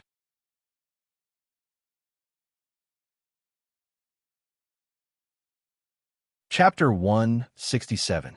The next morning, when Qin Ruoying got up and washed up, Chun-Shi was already busy in the yard. He dug another hole in the bluestone floor that had just been paved. After glancing at the little guy, who was still sleeping soundly, Qin Ring quietly walked out of the west wing. When she came to Chun-Shi's side, she found that Chun-Shi had gotten a jar from somewhere. He was squatting next to the jar, busy with something. After noticing that Qin Ring came over, Chun-Shi looked back at her, picked up a bowl from the side, and scooped some wine from the jar with the bowl. Qin Ring just took the bowl from him, and a fragrant smell of wine rose directly from the bowl and hit her nose. The smell of the wine was very light, and there was a slight, indescribable fragrance in it. "This is wine. Yes, have a taste." Hearing this, Qin Ruoying picked up the bowl and took a sip. She didn't drink and didn't know much about wine. But with this sip, she could still feel a fragrant, but not overpowering, mellow, and elegant taste from it. In the unique spicy taste of white wine, there was a clear, refreshing, mellow, and clean taste. It was really soft in the mouth, and the aftertaste was pleasant. It was very delicious. What wine is this? Daughter's red. How is it? My skills are good, right? You can make wine? Of course, your husband knows everything, and there is nothing he can't do. Chunshi smiled proudly. Qin Ruoying smiled and glanced at the empty wine bottle beside him, but didn't say anything. Maotai, Fingjiu, Luzhou, Laojiu, Shi Fingjiu, the four famous wines of Huaxia were all taken by him. In addition, there was also Wuliangye, Guizhou 1573, Jiannan Shan, and so on. No matter what type of wine it was, whether it was Maotai flavored, Qingfeng flavored, or Feng flavored, they were all put into a soil jar by Chen Shi. This was a jar of wine that gathered the great achievements of all kinds of wine, soaked wine. The wine was not important. What was important was the spirit medicine within. It wasn't an exaggeration to say that every drop was a great supplement in the world. One drop was equivalent to a Peiyuan Dan. After being refined by Chen Shi with her immortal techniques, the wine could truly be considered the so-called nectar of the bejeweled nectar. After the wine entered his mouth, the spiritual qi of heaven and earth contained in it flowed through his throat and into his limbs. Qin Ruoying only felt that the more she drank, the more sober she became. In a short while, she drank the entire bowl of wine into her stomach. Seeing that she liked it very much, Chun Shi asked with a smile, "Would you like another bowl?" Hearing this, Qin Ruoying thought for a moment and shook her head. She chuckled and said, "This is not the time to drink new Hong. Let's bury it. When Yin Yin gets married in the future, we'll have a drink together." "All right." After covering the jar and putting it into the hole under the locust tree, Chenshi set up a spirit-gathering formation and a spirit-binding formation around it. In order to prevent it from being accidentally destroyed, Chunshi even set up a defensive formation. What a joke. This was the new Hong that he had specially brewed for Yin Yin. What if it was stolen? As early as 304 AD, the world's first botanist, Jihan, wrote the description of southern vegetation. It said that when a woman was a few years old, she would brew wine. When a woman was about to get married, she would prepare wine for the guests. It was called New Hong, and the taste was absolutely delicious. After giving birth to a daughter, she would brew a jar of New Hong and hide it under the osmanthus tree at home. When she was free, she would step under the osmanthus tree a few times, as if her heart would feel more at ease. The daughter's hair would be tied with a red headband. Her eyebrows and eyes would be like willow leaves during the Qingming festival. She would become more beautiful and bigger day by day. When the daughter got married, the father would dig out this jar of wine as a dowry. According to the customs of ancient times, the first 3 bowls of wine that the daughter scooped out of the jar would be presented to her father-in-law, and her husband. The meaning was that she prayed for the family to be healthy and prosperous. Daughters were the treasures of fathers. When he thought that Yin Yin would grow up and get married in the future, Chinshi felt like the cabbage that he had worked so hard to grow had been eaten by a pig. Many people felt that it was a loss to have a daughter, but they never thought that other people's pigs had eaten their cabbage, but it was because of this cabbage that other people's pigs had become their pigs. Of course, this was just a joke. After all, the idea of favoring boys over girls was not as serious as before. After using soil to cover the jar, Chunshi restored the tiles on the ground to normal. No one would be able to tell that there was a jar of wine buried under the ground. He turned around and was about to call Qin Ruoying back to the room when Qin Ruoying looked thoughtfully at the east wing and asked, "It's been 3 days. Why hasn't Yuan Qing returned yet?" "She's probably delayed by other things." "Don't worry, she'll be fine." After indicating that Qin Ruoying did not need to worry, Chunshi led her back to the west wing. Perhaps it was because she was too tired from playing yesterday, so it was already past 9 in the morning, but the little fellow was still asleep. It was rare for the little fellow to sleep so soundly, so the couple did not wake her up. Instead, they sat in the other corner of the room and let Chun Shi guide Qin Ruoying's cultivation. Qin Ruoying's cultivation was also slacking. Even if she gave her all kinds of cheats, she had only just stepped into the early stage of chi refinement after cultivating for so long. She was not anxious at all. When it was about 11 o'clock in the morning, the little guy finally let out a whimper. During this time, Qin Ruoying had been taking care of her. After hearing the little fellow's moans, Qin Ring immediately stopped cultivating and quickly walked to the bedside. Nian, are you awake? Ugh. The little fellow did not speak. She mumbled and rolled on the bed. After she moved her body and was almost awake, Qin Ruoying picked her up from the bed and went straight to the bathroom. Probably because she slept for too long, the little fellow did not come back to her senses for a long time. After washing up, she directly lay on Qin Ruoying's shoulder and continued to sleep listlessly. When she saw her unlucky appearance, he could not help but pinch her little face, and then took a crystal bun and waved it in front of her eyes. Oh, with delicious food in front of her, the little fellow finally became energetic and stretched out her neck to take a bite. But at this time, Chun-Shi suddenly retracted his hand, making her bite empty air. The little fellow pouted and was about to be unhappy. Chun-Shi hurriedly stuffed the bun into her mouth. Is it delicious? Delicious. When the bun entered her mouth, there was a strong fragrance. She was also greedy. She bit off more than half of it in one bite. Her mouth was like a hamster's mouth, round and very cute. Eat slowly, don't choke. Qin Ruoying touched her head, then put her on the chair and let her eat. At this time, Chun-Shi's phone suddenly rang. He picked up the phone and saw that it was a call from Gu Lao. Hello, Gu Lao. Boss Chun, why are you not open today? Hey, the child slept in and delayed the opening. Please wait a moment. We will come right away. Okay, then we will wait outside for a while. Today, the little fellow got up too late. The old man came with the twins, but the tea house was not open yet. So he called to ask about the situation.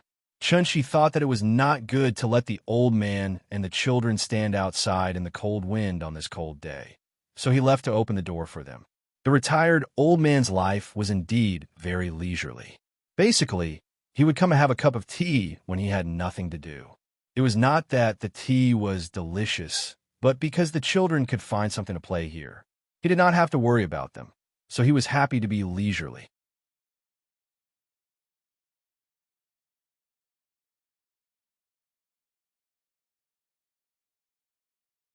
However, the most eye-catching thing was the little girl beside her. The little girl looked only 1 or 2 years older than Yin. At such a young age, he was wearing a Dior fur coat that was priced at tens of thousands, and he was carrying a Balenciaga bag in his hand. Just this outfit alone would cost at least 100,000 yuan. Children grew up quickly. Many of the clothes bought this year could not be worn next year. Therefore, by the time this winter was over and the next winter came, the 100,000 yuan would probably be gone. She was really rich and capricious. The woman stood at the door and looked at the layout of the tea house. After finding that only Chun-Shi and Gu Lao were here, she walked into the tea house with her daughter. Because Chun-Shi and Gu Lao sat on the right side of the door, the woman sat directly on the left side. She was a guest. Chun-Shi and Gu Lao were playing chess. So Qin Ruoying came out from behind the bar and went directly to the woman and asked, "Hello? Do you need something to drink?" The woman took off her coat and motioned the child to sit inside. After hearing Qin Ruoying's words, she picked up the price list on the table and looked at it. Wui de Hong Pao. The woman looked at the price list and suddenly couldn't help but mutter, but her tone was somewhat like ridicule. Although her voice was low, Qin Ruoying, who was standing next to her, heard every word. Qin Ruoying did not respond and pretended not to hear. The woman thought for a moment. After putting the price list back on the table, she said with a little helplessness, "Bill Yuakan." "Okay, please wait a moment." Qin Ruoying turned around to make tea for her. At this time, the little girl that the woman brought with her noticed the children's playground in the corner. When she saw the 3 little guys inside, she immediately raised her head and said to the woman with some excitement, "Mommy, can I go and play?" After saying that, the girl pointed to the children's playground. The woman had already heard the movement over there. After thinking for a moment, she said to the girl, "Good girl, don't go. You don't even know them. What if they bully you?" Hearing this, the little girl immediately pouted. It seemed that she was unhappy. Seeing this, the woman quickly hugged the child into her arms and comforted her. "We'll go home in a while. Mommy will play with you, okay?" "No." The little girl shook her head and immediately turned her head to the window, showing a posture that said she didn't want to talk to her. The woman had no choice but to turn her head and look at the children's playground again before saying to the girl, "Then you go and play." "Okay." Hearing that her mother agreed, the little girl immediately climbed over her lap happily and then ran to the children's playground. The woman still wanted to say something, but seeing her daughter's excited look, she could only let her go. At this time, Chin Roying came over with a teacup and a kettle. After she put down the teacup and the kettle, the woman said to Chin Roying, "The child wants to play with them. Is it okay?" "It's okay. The more people there are, the more lively it will be." Chin Roying replied with a smile. She then turned around and returned to the bar counter. The woman seemed to be a little worried. After thinking for a moment, she picked up her coat and sat in the booth closest to the children's playground with a teacup. The little girl came to the fence and glanced at the three little guys who were lying on the ground stacking blocks. Then, she asked a little nervously, "Can I play with you?" Hearing this, Yin Yin immediately raised her head and grinned. "Okay, but you have to take off your shoes before you can come in." "Okay." After getting Yin Yin's approval, the little girl immediately took off her shoes and walked in. But after she came in, she found that she couldn't find a seat. The three little guys each sat in a direction with the building block castle as the center.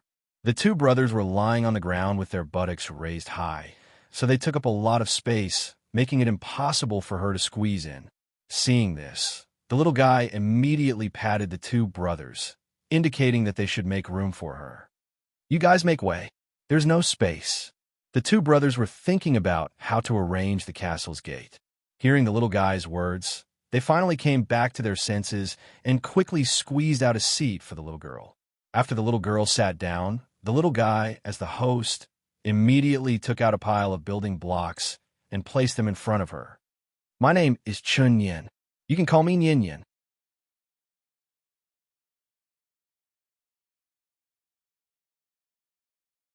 Chapter 169. Yin Yin, Tian Tian, Wen Wen, Ming Ming. The four little ones squeezed in the children's playground. With more people, it suddenly became very lively. There were only enough Lego blocks to build two castles.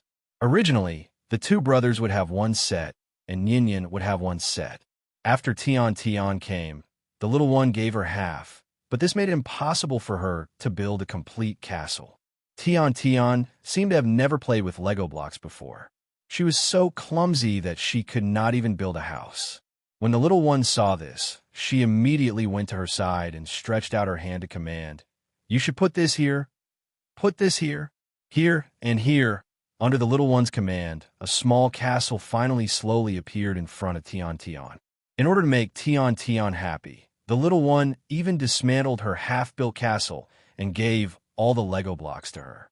While the little one was instructing Tian Tian to build the castle, the two brothers opposite were busy with their transformers. The Lego blocks were assembled with blueprints.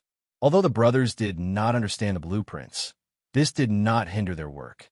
After being busy for a while, a transformer with clumsy hands and feet finally appeared in front of them. "Sister, look! Optimus Prime!" The older brother patted the little one proudly. When the little one saw this, she immediately lay on the ground and carefully observed the transformer. However, at this time, the younger brother corrected her. "Sister, this is Megatron. It's Optimus Prime. It's Megatron. Optimus Prime. I made it. It's Optimus Prime. Megatron. I taught you to make it. This is Megatron."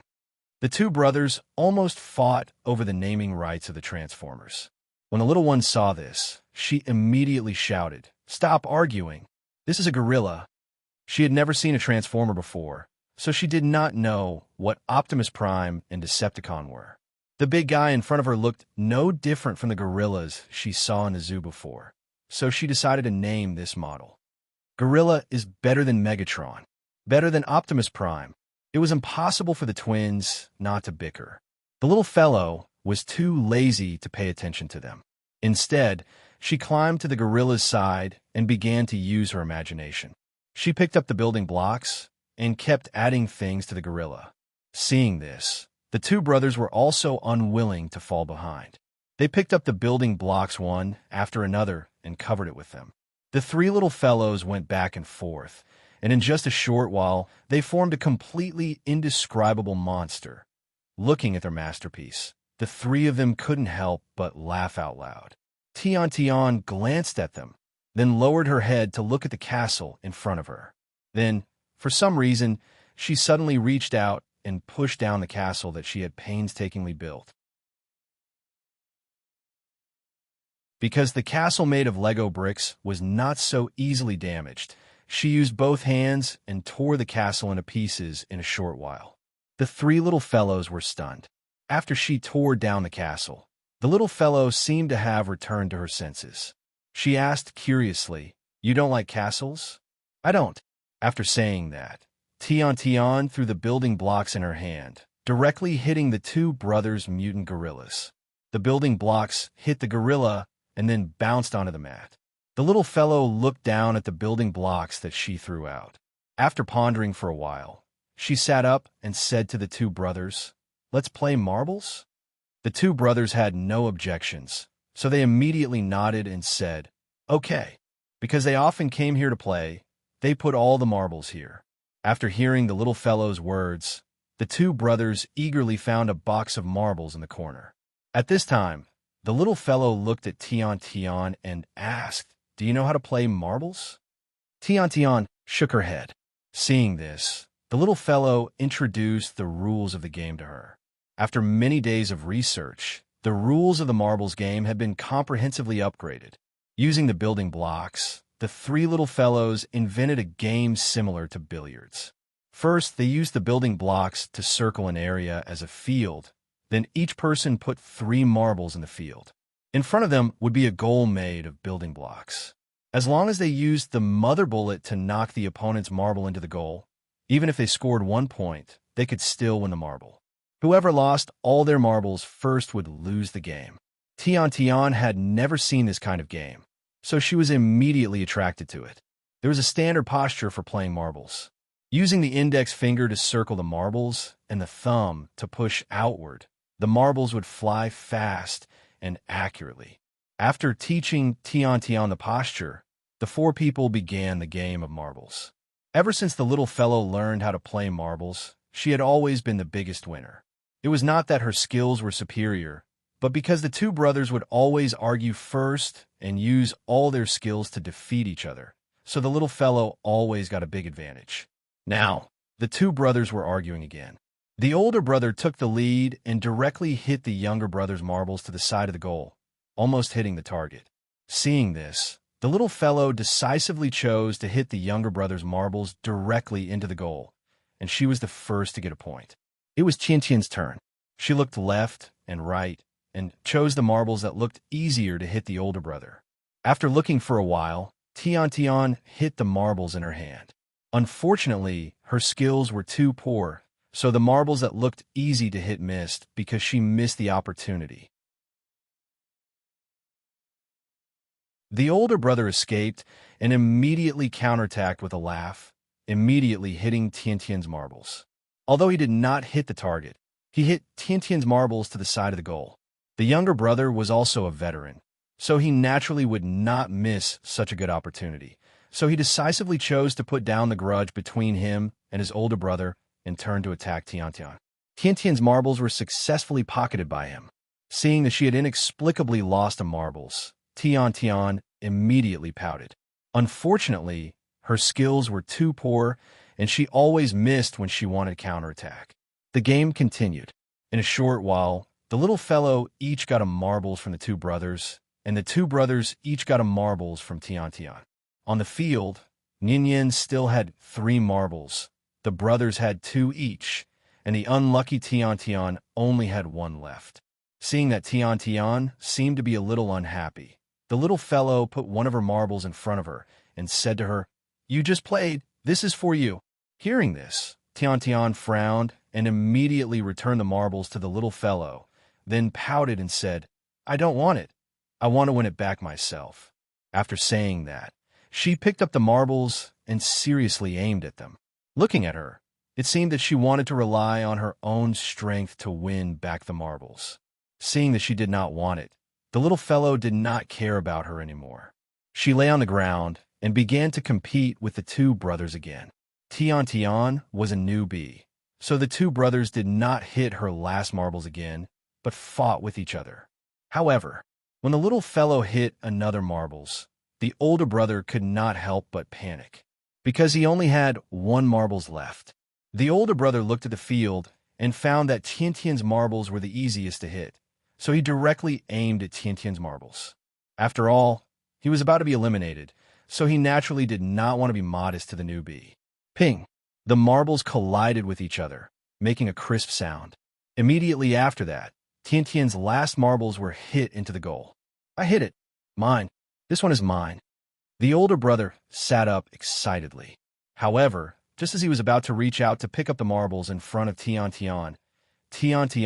suddenly burst into tears. This sudden turn of events shocked the three little fellows. And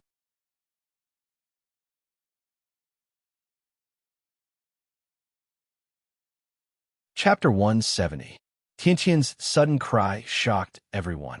Just like the weather in June, one second the sun was shining brightly, and the next second a thunderstorm was brewing. It was really unpredictable and impossible to figure out. The older brother was also shocked. He quickly put the marble back in front of Tian and comforted her. "Don't cry. I'll return the marble to you." However, Tian did not care at all. She continued to cry her heart out. The moment the woman heard her cry, she stood up from the card seat in a panic. She quickly walked over to the railing and saw Tian crying miserably on the cushion. Her expression changed, and she rushed to Tian's side. "Darling, what's wrong? Do they bully you? Don't cry. Tell Mommy. Mommy will help you." The woman pulled Tian into her arms and comforted her softly. When the older brother saw this, he immediately defended himself. "We didn't bully her." The younger brother also echoed. "We were playing a marble game just now. We didn't bully her. She was the one who cried all of a sudden." Although the brothers often bickered with each other, they were not careless at all when they needed to work together to deal with outsiders. Tian was crying miserably. When she saw the woman coming over, she immediately threw herself into her arms. The woman comforted her for a while. When she saw that Tian could not stop crying, she glared at the brothers fiercely. At this moment, the little boy could not stand it anymore. He quickly explained, "Auntie, we didn't bully Tian. We were playing a game." She was so angry that she cried when she lost. The woman's attitude made the brothers feel very wronged. After hearing Nyan's words, the older brother immediately pouted and muttered, "That's right. She couldn't afford to lose." The younger brother felt that this matter had nothing to do with him, so he immediately made a face at Tian and laughed. "That's right. Tian couldn't afford to lose. Shame, shame, shame." The younger brother's actions were not malicious. On the contrary, he had good intentions. This was because when they played games in the past, if one of them could not afford to lose and cried, everyone would use this method to stop him from crying and provoke the other party's competitive spirit. This was a common method of provocation between children. However, in the woman's eyes, this was a malicious provocation, so she immediately exploded. "Whose child are you? Don't you have any manners? Didn't your parents teach you how to get along with other children?" The woman pointed at the two brothers and scolded them. The elder brother was frightened. He sat on the cushion and didn't even dare to raise his head. But his younger brother was not happy. He straightened his neck and shouted at the woman, "We didn't bully her. It was she who couldn't afford to lose. Can't afford to lose." The younger brother's expression was also extremely aggrieved.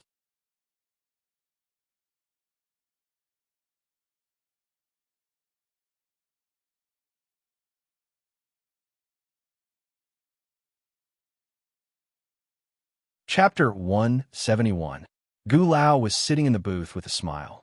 Although his grandson was so angry that he cried, he was not in a hurry at all. He seemed to want to see how Chanshi would deal with this matter. The younger brother usually looked silly, but if he was really forced, this child's character would be very strong. The older brother was much more tactful than the younger brother, or rather, he was more clever. So even if he felt wronged, he would choose to compromise in order to keep the peace. Although they were twins, they had completely different personalities. The younger brother's character was easy to be taken advantage of, but he was very likable. Others didn't know, but Chunshi liked him very much. An honest young man was very much to his taste. Qin Ruoying didn't know what had happened just now, so she asked the three little guys to apologize to Tian Tian. Chunshi was sitting far away and was still playing chess with Gu Lao.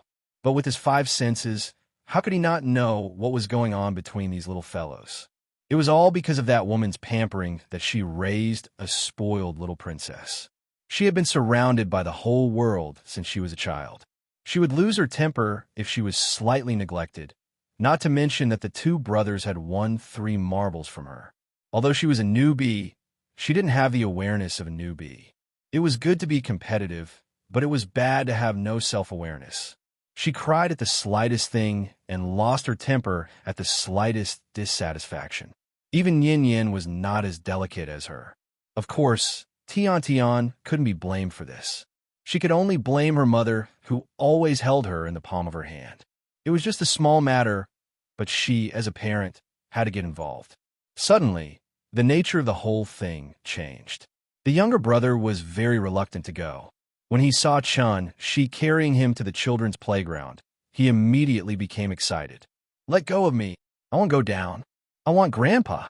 The younger brother struggled to twist his body, but Chun-Shi didn't pay attention to him at all. After carrying him to Qin Ruoying, he put him back on the cushion. The younger brother glanced at Tian Tian and her mother and wanted to run away. But at this time, Chun-Shi grabbed him by the collar and dragged him back to the children's playground. After blocking the entrance of the children's amusement park and not letting his brother out, Chun-Shi asked Tian Tian, who was hiding in the woman's arms, "Tian Tian, did they bully you?" Tian Tian had already stopped crying. Her teary eyes really looked like she had suffered a great grievance. After hearing Chun-Shi's words, Tian Tian didn't answer. Instead, she turned around and leaned into the woman's arms. "Tian Tian, answer me. Did they bully you?" Chun-Shi asked again. However, Tian Tian still didn't say anything. Instead, she leaned on the woman's shoulder and didn't even turn her head. The woman felt her body tremble slightly and thought that she was frightened, so she immediately frowned and said to Chun-Shi, "What are you doing? Can't you see that the child is still crying?" Chun-Shi ignored the ignorant woman and continued to ask, "Tian Tian, if they bullied you just now, just nod and I will beat their butts now. Okay." Hearing this, the woman's expression softened. She felt that Chun-Shi's attitude was very good, so she said to Tian Tian, "Tian Tian, tell Mommy, did they bully you? Don't be afraid. Mommy will protect you." Tian Tian still didn't answer. But at this time, the little girl couldn't stand it anymore. She stood up from the climbing mat, pointed at Tian Tian, and said loudly, "Papa, we didn't bully her. No." Now, not only did her brother feel wronged, but even the little girl felt a little wronged. Like her brother, she didn't understand why the adults didn't believe them. With Qin Ruoying's understanding of Chun-Shi, she understood something after thinking for a while. She knew that Chun-Shi must have a deep meaning, so she quickly hugged the little girl across the fence and whispered to her, "Yin Yin, don't worry. Listen to what Daddy has to say." The little girl was angry and pouted unhappily. Chun-Shi didn't know why, but he kept asking Tian Tian, "Tian Tian, did they bully you?" There seemed to be a magic in his voice. After repeating this over and over again, Tian Tian finally couldn't hold it in any longer and burst into tears again. Then she cried and sobbed in a low voice, "Didn't bully me." "Louder. I didn't hear you clearly." Chun-Shi's voice was a little harsh. At this moment, Tian Tian finally raised her head to look at him, and then cried out with a sobbing tone, "No, they didn't bully me." Hearing this answer, Chun-Shi couldn't help but nod in satisfaction. It was good that she could answer honestly, which meant that the child could still be saved. However, after hearing Tian Tian's sobbing voice, the woman couldn't take it anymore. Thus, she immediately stood up from the ground and pointed at Chun-Shi angrily, You have to threaten such a young child. Are you still human? The child was clearly suffering a great grievance. The man in front of her seemed to be seeking justice for Tian Tian, but in fact he was threatening the child. There were only the mother and daughter here, and under his repeated questioning, the child was clearly frightened, so she didn't dare to say that she was bullied. The woman was very angry. However, Chunshi was amused by her strange logic. I threatened her? Didn't you hear what she said? If you didn't threaten her, would she say that? No wonder your child bullied others. As parents, you're not human. At this moment, Chunshi felt like 10,000 alpacas were running through him. The child could still be saved, but as a mother, she couldn't be saved. At this time, Qin Ruoying seemed to want to say something, but Chunshi stopped her in time. He was not a saint, and he had his own temper. The woman in front of him had broken through the limit and was purely pestering him. Since she was being unreasonable, Chunshi naturally wouldn't be polite to her. Get lost, you're not welcome here. Hearing this, the woman couldn't help but be stunned. Then, she laughed angrily, pointed at Chunshi and shouted, You told me to get lost? Good, very good, very good. Because she was so angry, the woman's face was flushed red, and her body was trembling slightly. After looking at Chunshi deeply, she casually wiped the tears on Tiantian's face. Then, she picked up Tian and walked out of the children's playground angrily. Hey, Tiantian's shoes are here. Chunshi pointed at Tiantian's shoes kindly. However, to the woman, it sounded like mockery. So, the woman finally couldn't help but say fiercely, Just you wait. After saying that, she rushed out of the tea house with Tian without even taking her shoes. After seeing Tian and her mother leave, the unhappiness on the little girl's face turned into anxiety. After hesitating for a moment, she walked to Chunshi's side, tugged at Chunshi's clothes, and said timidly, Papa, I'm sorry. When the younger brother saw this, he immediately came to Chunshi's side and said in a low voice, Uncle, I'm sorry. The older brother was a little confused, but he immediately stood up from the ground and said, Uncle, I'm sorry. The couple couldn't help but look at each other and laugh.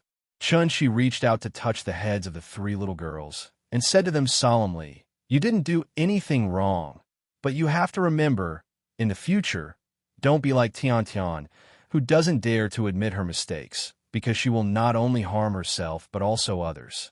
Do you understand? Yes.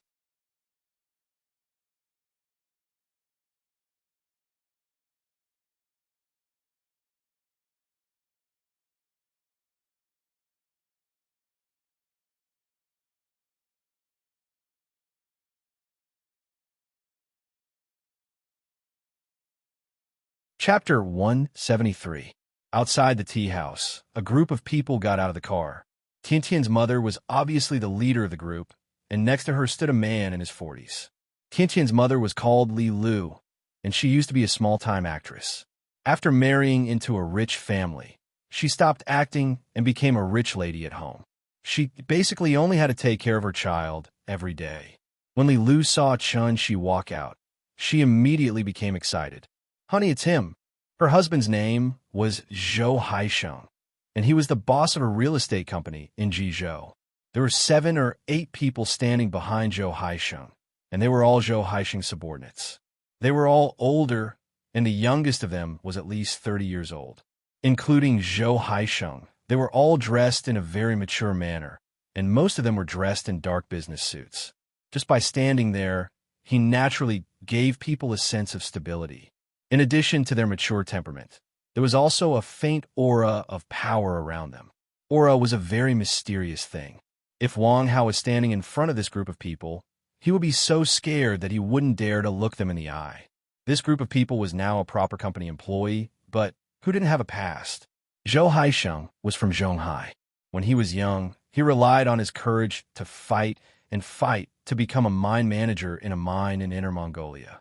Later, when there was a boom in contracting coal mines, Zhou Haisheng used some means to contract a medium-sized coal mine in Jizhou, and thus earned a large amount of startup capital. Zhou Haisheng was the type of person who had foresight. He knew that the mining and energy business wouldn't last long, So he transitioned into the real estate industry a long time ago. Mining, energy, and real estate were the two most profitable industries in China. Those who could carve out a bloody path in these industries were all trendsetters of the times. Zhou Haisheng was indeed very powerful, but unfortunately, he wasn't a rich second generation. This also caused his scope to be limited. Even if he became a real estate mogul with status and identity in Jizhou, Zhou Haisheng was still limited to Jizhou and couldn't continue to expand. He started from scratch and got to where he was now. He was already someone that many people looked up to. However, Zhou Haisheng wasn't satisfied and always wanted to go further. The appearance of Xiong, a new district, gave Zhou Haisheng hope, so in the past year, he would go to Shanjing whenever he had nothing to do. However, the waters in Shanjing were too deep. In Jizhou, he was a big shot who could cover the sky with one hand, but in Shanjing, it was difficult for him to move forward. It took Zhou Haisheng more than half a year before he finally found a high-end route. However, even though the connection was made, there was no progress in the matter.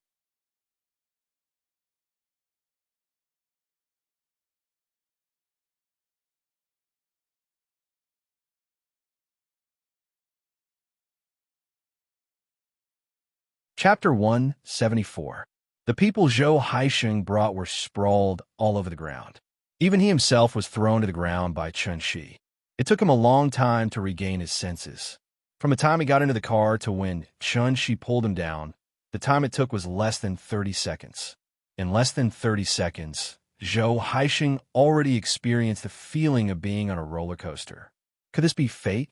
Was it destined that everything would go wrong in Shanjing? His wife was bullied when she casually entered a tea house, and when he brought people back to get back at them, he found out that the other party was a martial arts expert that he could not afford to provoke. Zhou Haisheng really had 800 lifetimes worth of bad luck. For ordinary people, the martial Tao was not an unattainable existence. After all, everything in this world depended on talent. Music, painting, singing, dancing, and all kinds of sports. Even playing games required talent. Some people could play for 3 months and reach the diamond rank, while others could only hover around the gold rank after playing for a few years. Zhou Haisheng once wanted to practice martial arts, but he was not cut out for it, so he stopped after a year or two. It was because he had learned martial arts that he knew how powerful martial arts experts were. This was not Jizhou, this was Shanjing. No matter how powerful he was in Jizhou, he had to lower his head in Shanjing. Zhou Haisheng lay on the ground, not daring to move, but his mind was quickly thinking about how to solve this problem. Chen Shi did not know about Zhou Haisheng's psychological changes. He just wanted to have a good chat with this pair of naughty parents. But at this time, Chen Shi suddenly felt something strange. On the street outside the tea house, a man and a woman suddenly walked over. The two of them were about 30 years old and were dressed very casually. They looked like a couple who came to Hohai to play. The man was holding a phone and constantly taking pictures. Martial artists did not know how to be invisible like Chen Shi, so they could only use their breathing, movements, and muscle expressions to disguise themselves as ordinary people. But because of years of training, martial artists' footsteps were usually very light. Moreover, martial arts require martial artists to have precise control of their body, so every step they took, whether it was posture or distance, was almost the same as the previous step. This was muscle memory that could only be formed after a long period of training. It was precisely because of this that, even though they had disguised themselves perfectly, they still couldn't escape Chen Shi's eyes. Another detail was that this man and woman were not a couple at all. Although they looked very intimate, when the two of them looked at each other, their eyes couldn't help but avoid each other's gaze. It was obvious that they were a fake couple who got together at the last minute. Chen Shi ignored Zhou Haisheng. Instead, he stood at the entrance of the tea house and looked at the couple through the gap between the two GL8s. He just stared at the two of them. She watched them stroll from outside the bar to outside the tea house. Although the two of them tried their best to pretend as if nothing had happened and chatted casually, being stared at by Chen Shi like this made them feel a strong pressure. They couldn't help but feel a little nervous. And because of their nervousness, their movements were slightly stiff. The woman didn't even dare to turn her head to look at the tea house, but this kind of behavior was simply giving herself away. There were so many people lying in front of the tea house. If they were ordinary people, how could they not turn around to take a look? The two of them slowly walked in front of the tea house. But at this moment, Chun-Shi suddenly waved at the two of them and shouted, "You two, come here for a second." The woman was so scared that she almost jumped up on the spot. Seeing this, the man next to her put his arm around her and pulled her forward. Seeing that they were still acting, Chun-Shi suddenly lost interest. So he said coldly, "I'll count to 3, 1, 2. Before the third count, the man seemed to have made a decision. He suddenly pulled the woman in front of Chun-Shi. They pretended not to see the wounded people on the ground. After they came in front of Chun-Shi, the two of them bowed and said, "Mr. Chun." Seeing that the two of them were no longer acting, Chun-Shi couldn't help but nod in satisfaction. He asked, "Did the Wu Yin send you?" "Yes, Mr. Chun. We belong to the Wu Yin inspection office. This is my ID." The man didn't dare to look up. As he spoke, he took out an ID from his pocket and respectfully handed it to Chun-Shi. Chun-Shi thought for a moment, then asked thoughtfully, "How many days have you been here?" 3 days. Hearing this answer, Chun-Shi couldn't help but shake his head and laugh. After his divine sense was damaged, he could only rely on his 5 senses to detect the movements around him. If it weren't for the fact that the tea house was smashed today, he probably wouldn't have been able to find the two of them.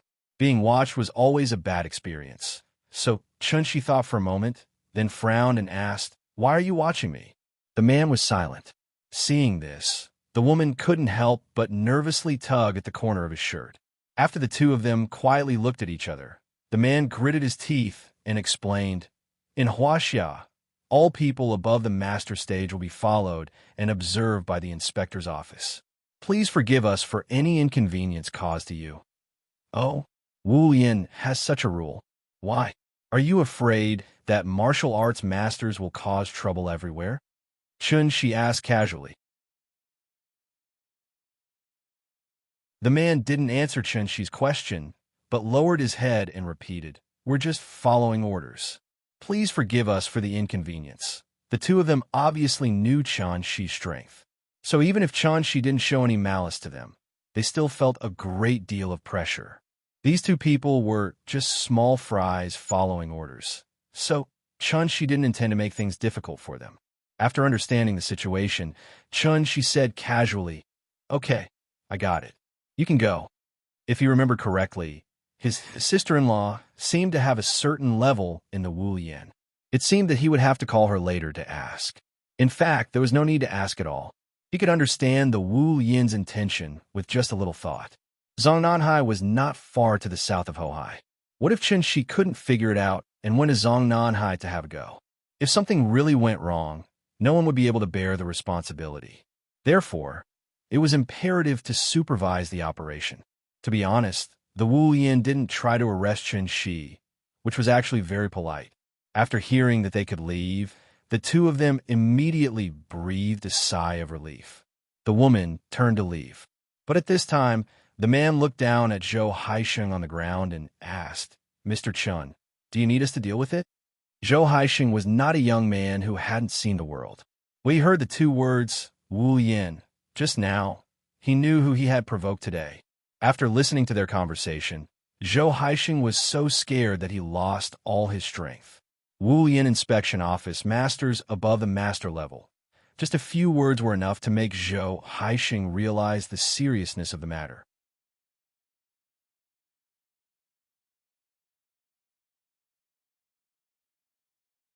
Chapter 175. For the sake of peace and quiet, Chun-Shi thought for a moment, and then let the two people from the inspector's office take away the unlucky Zhou Haisheng. As for where they were taking Zhou Haisheng, that was not Chun-Shi's concern. He only hoped that this setback would give the naughty parents a different understanding of life, so that they could lead Tian, who had almost gone astray, back to the right track. The child was not wrong. It was their parents who were wrong. Nowadays, everyone was equal. Their children were not made of gold. So how could they be more precious than other people's children? So what if they were rich and powerful? Other than Gao Li and Jin Pang Pang, Who else in this world would dare to say that they were the #1 rich second generation? Even Yin Yin was not as delicate as Tian Tian. Thinking of this, Chunshi could not help but feel a strong sense of pride from the bottom of his heart. Looking at other people's children, and then looking at his own, it was true that there was no harm without comparison. When Chunshi returned to the tea house, Gu Lao immediately asked with a smile, "Have you practiced martial arts?" The old man had already seen what happened through the glass, so he asked this question. "A little bit, but I'm still considered a beginner." Chunshi replied with a smile, not intending to hide it. Hearing this, Gu Lao pointed at him and laughed as if he was joking. "You are so open-minded. Don't, you're flattering me. I can't accept this evaluation." The two of them could be considered friends despite the difference in age, so they would often joke around casually. When Chunshi sat back in the booth and finished the unfinished game, Gu Lao was ready to leave with the two brothers. Before leaving, Gu Lao took out another 20 yuan. But under Chunshi's strong opposition, Gu Lao finally took back the 20 yuan. He and Chunshi did not lack the 20 yuan. It was only a cup of tea, so it was a bit strange to do this every day. Okay, let's make it clear, in the future, you can't say that this old man is shameless, coming here to drink tea all day. How could that be? You're too polite. After exchanging a few pleasantries with Chunshi, Gu Lao told the two brothers to leave. The three little fellows had already gotten used to this rhythm.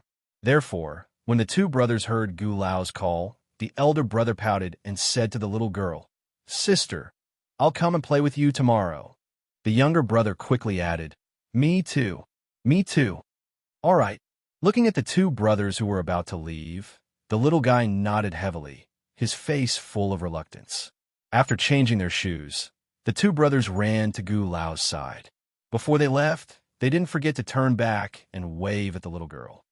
"Goodbye, little sister. Goodbye." The winter in Shangjing was already cold, and it was still winter, so there were fewer and fewer guests.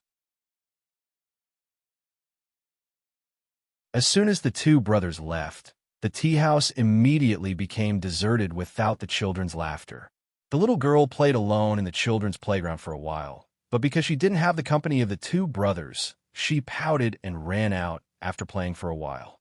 When Chunshi saw her expression, he knew that she was a little depressed because there was no one to play with her. Therefore, Chunshi picked up the little girl from the ground and threw her directly into the sky. His actions were too sudden, giving the little fellow a big fright. But when the little girl came back to her senses, she started to giggle. "Is it fun? It's fun. It's fun. Okay, then let's do it 2 more times." Qin Ruiying sat behind the bar and watched them play for a while, then asked with a smile, "It looks like there won't be any business. Do you want to close and go home?" Before Chunshi could answer, the little girl who was still flying in the air immediately turned her head and shouted, "Go home. Go home." Chunshi caught the little girl, kissed her on the face, and laughed. "Okay, let's go home." The tea house was closed. But before leaving, Chunshi did not forget to set up a simple illusion array around. The trip to the Golden Triangle had completely exposed him. It was estimated that the Wu Yin people would peep at him with binoculars all day long. Although he didn't care, he didn't like to be peeped at. This incident also reminded Chunshi that no matter where he went in the future, he had to hold his breath. Life finally returned to peace. Fame and fortune in life, but after death, they could only turn into a handful of yellow soil. Knowing how to live and learning to enjoy the happiness flowing in the plain life was the true meaning of life. What was happiness? Happiness was when cats eat fish, dogs eat meat, and Ultraman beat up small monsters. It seemed to be a simple and easy truth, but few people could really understand the essence of it. Another 2 days passed. Qin Xueqing still didn't come back. No one knew what she was busy with during this time. On this day, it was a rare sunny day. The bright sun made people unable to look directly at it. Under the reflection of the snow, the sun seemed to be a little brighter, illuminating the world and sweeping away the previous hazy darkness. The surface of Hohai Lake was sparkling. Standing under the sun, one couldn't help but feel a lot more relaxed. The weather was so good that Gu Lao brought the two brothers to the tea house early in the morning. However, he didn't come to play chess today. He had something to ask of Chunshi. Gu Lao went on a long trip today and would only come back tomorrow. At this time in the past, Gu Lao would either bring the two brothers or send them to their mother. Now that he knew Chunshi, he naturally didn't have to go through so much trouble.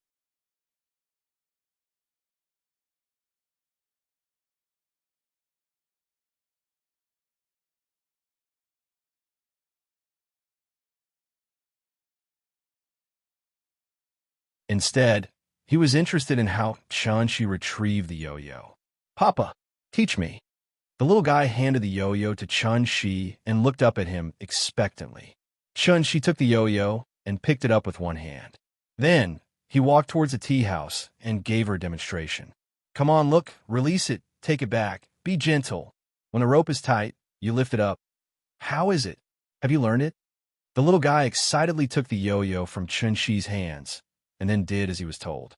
He gently threw the yo-yo down, and when the rope tightened, he suddenly pulled it up, and the yo-yo was immediately wrapped in the rope and brought back. "I've learned it. I've learned it." The little guy excitedly put his arms around Chun-Shi's neck and giggled. Chun-Shi took the opportunity to kiss the little guy on the cheek, which made the little guy laugh even more. When Chun-Shi returned to the tea house with the three little guys, it was already past noon, so he ordered a few dishes in the restaurant next door and prepared to let the children eat.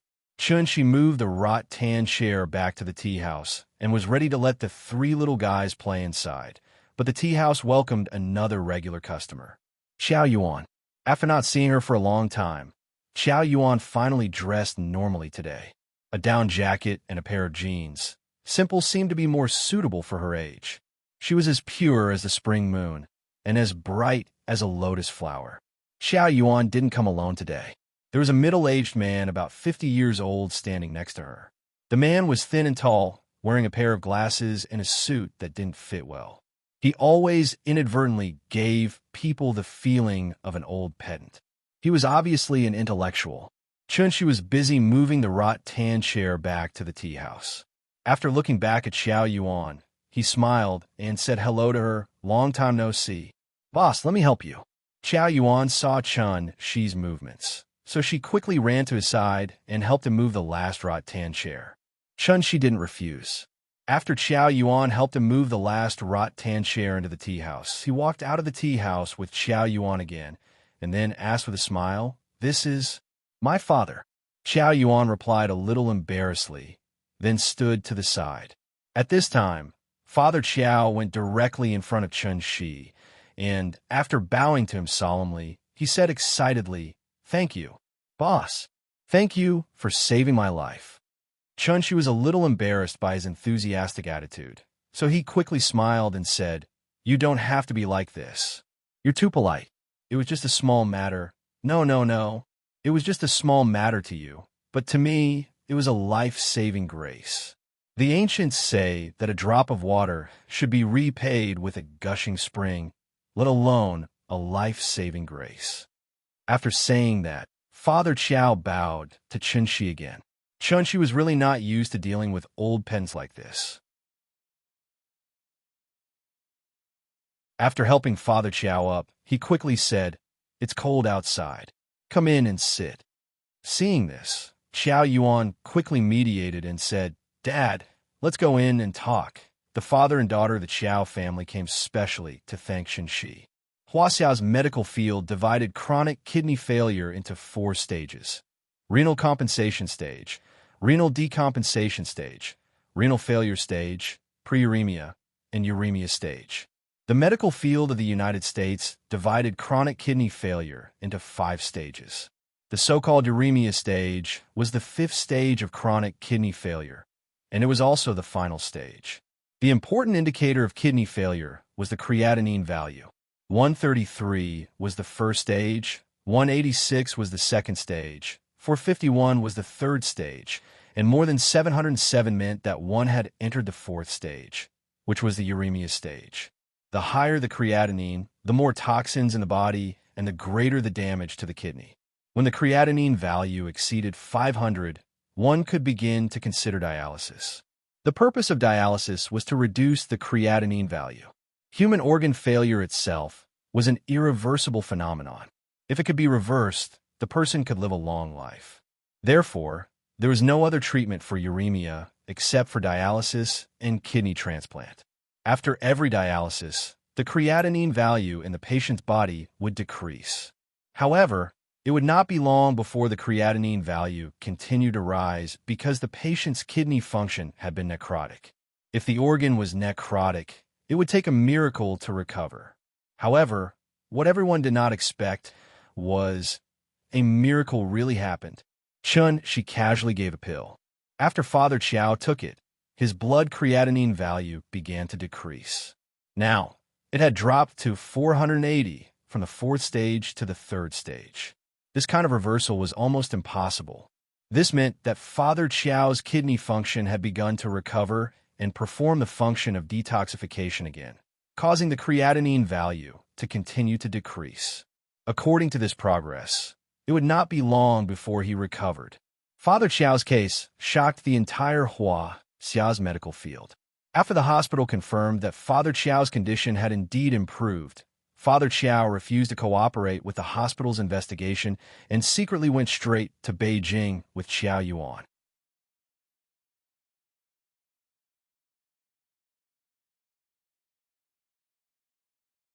Chapter 177.